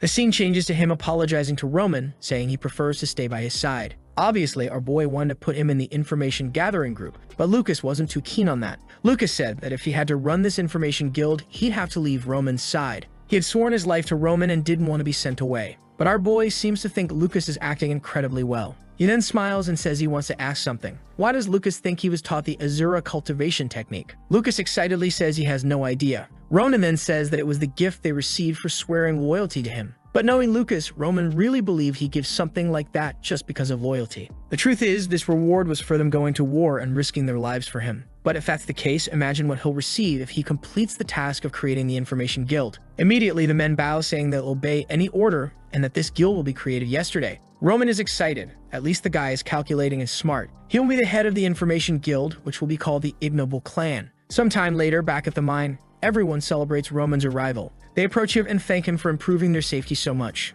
An old man cries, saying that his only son was saved by Roman. Immediately, he falls to the ground, saying he will dedicate the rest of his life to Roman. Roman just thanks him and says he'll take care of him. From that day on, the miners' hearts turned to him, and this atmosphere made the Baron thoughtful. A month had passed since the Barkos War. In a meeting, the people comment that there's no other force in the north comparable to them. Even the groups that supported the Barkos are now eager to ally with the Dimitris. However, as the Baron had ordered, they refused the aid of anyone who had previously sided with the enemy. But how would they handle this? The Baron says that accepting those who once sought to harm you is not generosity, but arrogance in believing you can deal with it. That's why they wouldn't even negotiate with them. He would make it clear what happens to those who choose to oppose the Dimitris. One of them then comments that this war made it clear that external power is just as important as internal power. If a large-scale battle had really taken place, many lives could have been lost. That's why the knights suggest they need to increase the size of their army and acquire magical weapons. The Baron knows that nothing brings more security and military power. He then says they have plenty of funds thanks to Master Roman. They spent a lot of money to put protections in place for the miners. But as a result, production increased by 30% in a short period. At the pace things are progressing, it will probably double in the near future. The Baron asks about the artifacts that sometimes break, and another replies that the costs are covered in the same way. Roman's decision to work in the mine on his own turned out to be the right one. He experienced the real problems and created a solution. As a result, people's judgment of Roman continued to improve, and the real issue starts to be discussed. One of the men turns to the Baron and asks how he's going to handle the succession issue. The Baron had been expecting this. The man says he knows Rhodium had been chosen as the next leader a long time ago. However, Master Roman had changed a lot, and with that, the situation has changed too. Since the war with the Barkos, the solution for the mines, and of course how brilliant he is with the sword, the young master's current actions clearly show leadership qualities. And since no official announcement had been made, competition is seen. The succession battle between Rhodium and Roman begins. The father knows that Roman has proven his worth in a very short time. However, Romium has been carrying the responsibility of being the successor from a very young age. He doesn't know if it's really a good idea to make them compete for it. He then responds to everyone that he'll analyze the situation. Succession in the Dimitri kingdom works differently. The vassals, the miners, and even the people from the forge have the right to vote. Only with the recognition of these three powers is the successor decided. He then asks for Hans, who appears, saying he's not sure. The father asks again if he believes Roman is worthy of the position of successor. Hans simply says that 3 months ago he would have said no. However, the boy's growth, which he has been watching, shows that he really has the potential to be a successor. The Baron tells Hans to explain, and for some reason it seems like the story assumes we have amnesia. Once again, it explains that Roman went to the mines and understood the miners' lives. That's why Hans thinks Roman deserves it. It's so repetitive that I had to summarize it because it made no sense to explain this 10 times. Sometime later, the leader of the mine says he brought the person they had talked about. It was Morkan, and the Baron seems to recognize the name immediately. Morkan then describes the accident that happened when young Master Roman decided to save that man. And Morkan says he was amazed that Roman risked his life to save a worker. At first, he didn't have a favorable impression of the young master. However, he realized how foolish he had been to think that way. To him, Roman was the kind of person who accepted the responsibility of taking care of those under his command. If he had the right to choose, he would make Roman the future successor of the family. For the Baron, although everyone was siding with Roman, he doesn't want to make this decision. The most important piece, the forge, still hasn't given its opinion. Back on the street of blacksmiths, the man enters the shop and says there are a lot of repairs requested by Roman. He asks what to do, and immediately, the man tells him to accept. He stands there with a foolish look, but the old man tells him to hurry up and stop being deaf. The leader of the forge is also named Hendrik, apparently a popular name like James. Hendrik still doesn't like Roman and wanted to refuse this request. However, he heard about what happened in the mine. Now seeing a bunch of items on the ground, he wonders what happened and why everything is so destroyed. And among all the mess was a golden sword that he had no idea about. An extremely sharp point and a proper weight. Even the sheath was a work of art. Something of such quality wasn't seen often even on the street of blacksmiths. He wanted to know where they had gotten something like that. Just by bringing the sword closer to the fire, it started to burn, showing high sensitivity to mana. Any knight who was skilled with mana would go crazy for something like this. The blacksmith was proud of his work with steel, but increasing a weapon's sensitivity to mana was a completely different story. He would have to ask where the boy got it. Sometime later, the equipment was all fixed and looking beautiful. Chris wonders why they did everything so quickly. The man who delivered it said that normally that amount would take 2 weeks, but for some reason, Hendrik told them to speed it up. The scene shifts to Hendrik asking where the boy got that sword, or at least who made that sword. Roman's plan was working, and he says he didn't get it from anywhere. Confused, Hendrik asks what he means by that, and our boy reveals that he made it himself. But Hendrik tells him to stop lying, especially since he's standing in front of the master blacksmith of the Dimitris. He sees Roman trying to lie to his face and starts reconsidering the idea that Roman has really changed. However, our boy insists that he made it himself, and its name is Salamander, the only one of its kind on this continent. Hendrik is about to tell Roman to stop lying, but Roman simply says he'll show him. He knows that seeing is believing. He tells Hendrik that he'll convince him by hammering steel. In his isolated forge, Roman comments that he needed a weapon for the war with the Barcos. That's why he stood in front of the forge and relentlessly hammered the steel. Before he realized it, that place had become his sanctuary. He imagined that Hendrik also knew what that feeling was like. Soon, it would be time for the second push. That's why he had recently started forging the sword that would replace Salamandra. What he's about to show is the process that will replace that sword. The boy takes off his shirt, and Hendrik wonders what kind of person forges without any protection. Apparently, Roman really didn't know the basics of blacksmithing. However, Roman swings the first hammer. Obviously, the way they work with steel in this world is completely different from the Mirim world. Since few people here knew how to use mana, they focused on working with the metal part of the sword. But in the Mirim world, swords were made to maximize mana efficiency. And in a life full of countless battles, Roman had forged countless swords. He goes back to hammering while Hendrik wonders if this was really Roman Dimitri. The strength with which he was hammering, the rhythm, and even the speed. Everything was perfect. Hendrik realizes that bloodlines are something that cannot be lost. A long time passes. Hendrik apologizes and admits that Roman was indeed the one who forged that sword. Our boy smiles. Then he says he'll give Salamandra to him. As he can see, Roman was forging a new sword. He had also sold one that belonged to Hendrik in the past, and that's why he wanted him to accept Salamandra as a gift. The scene shifts to 3 years ago. In a meeting with the Baron, Hendrik was yelling, saying it was throwing the family's future away to consider Roman as a successor. The Baron remained silent as Hendrik said they had better alternatives. That's when he proposed that the second son, Rodwell, should actually be the successor. Someone correct, focused, and who had been learning about blacksmithing from a young age. Back in the present, the Baron thinks to himself that even though 3 years have passed, perhaps Hendrik hadn't changed his mind. But now he's smiling widely, saying that Roman is perfect to be a successor. The Baron asks if he's sure, and glowing with excitement, Hendrik says he would never lie to Romero. He had seen Roman shedding blood, sweat, and tears in a place where no one else would see him. He reveals the problem he had when he tried to give Roman a bad weapon. Because Roman had responded that giving defective equipment was the same as committing murder. That night, Hendrik reflected on this. He realized that Roman had the vision of someone from the Dimitri family. Not only that, he saw the boy working in the forge with his own eyes. He saw him focused on his work, facing the heat of the flames directly in front of the furnace. And as a good blacksmith, he couldn't help but admire that. He could see the boy's talent in the sword he had forged. The Baron watches in awe. He had no idea how Roman managed to create something like that. Hendrik then says that, as a master blacksmith, he must reconsider the decision he made 3 years ago. The Baron then reaches for a letter on his desk. It was from Rodwell, who said that he had recently been promoted to Class S at the Karos Academy. From now on, it wouldn't be just theoretical lessons. He would start experiencing life on the battlefield. He would soon graduate with the best marks from the Royal Academy and be a son the Baron could be proud of. He would show a new future for the Dimitri family. Now the Baron is torn. Both boys were extremely talented. But even though Rodwell was considered a genius, he couldn't be compared to the current Roman. Roman was someone strong enough to be recognized throughout the entire Karos kingdom. When Rodwell graduated from the academy and Roman finished his national defense duties, that's when the succession battle would begin.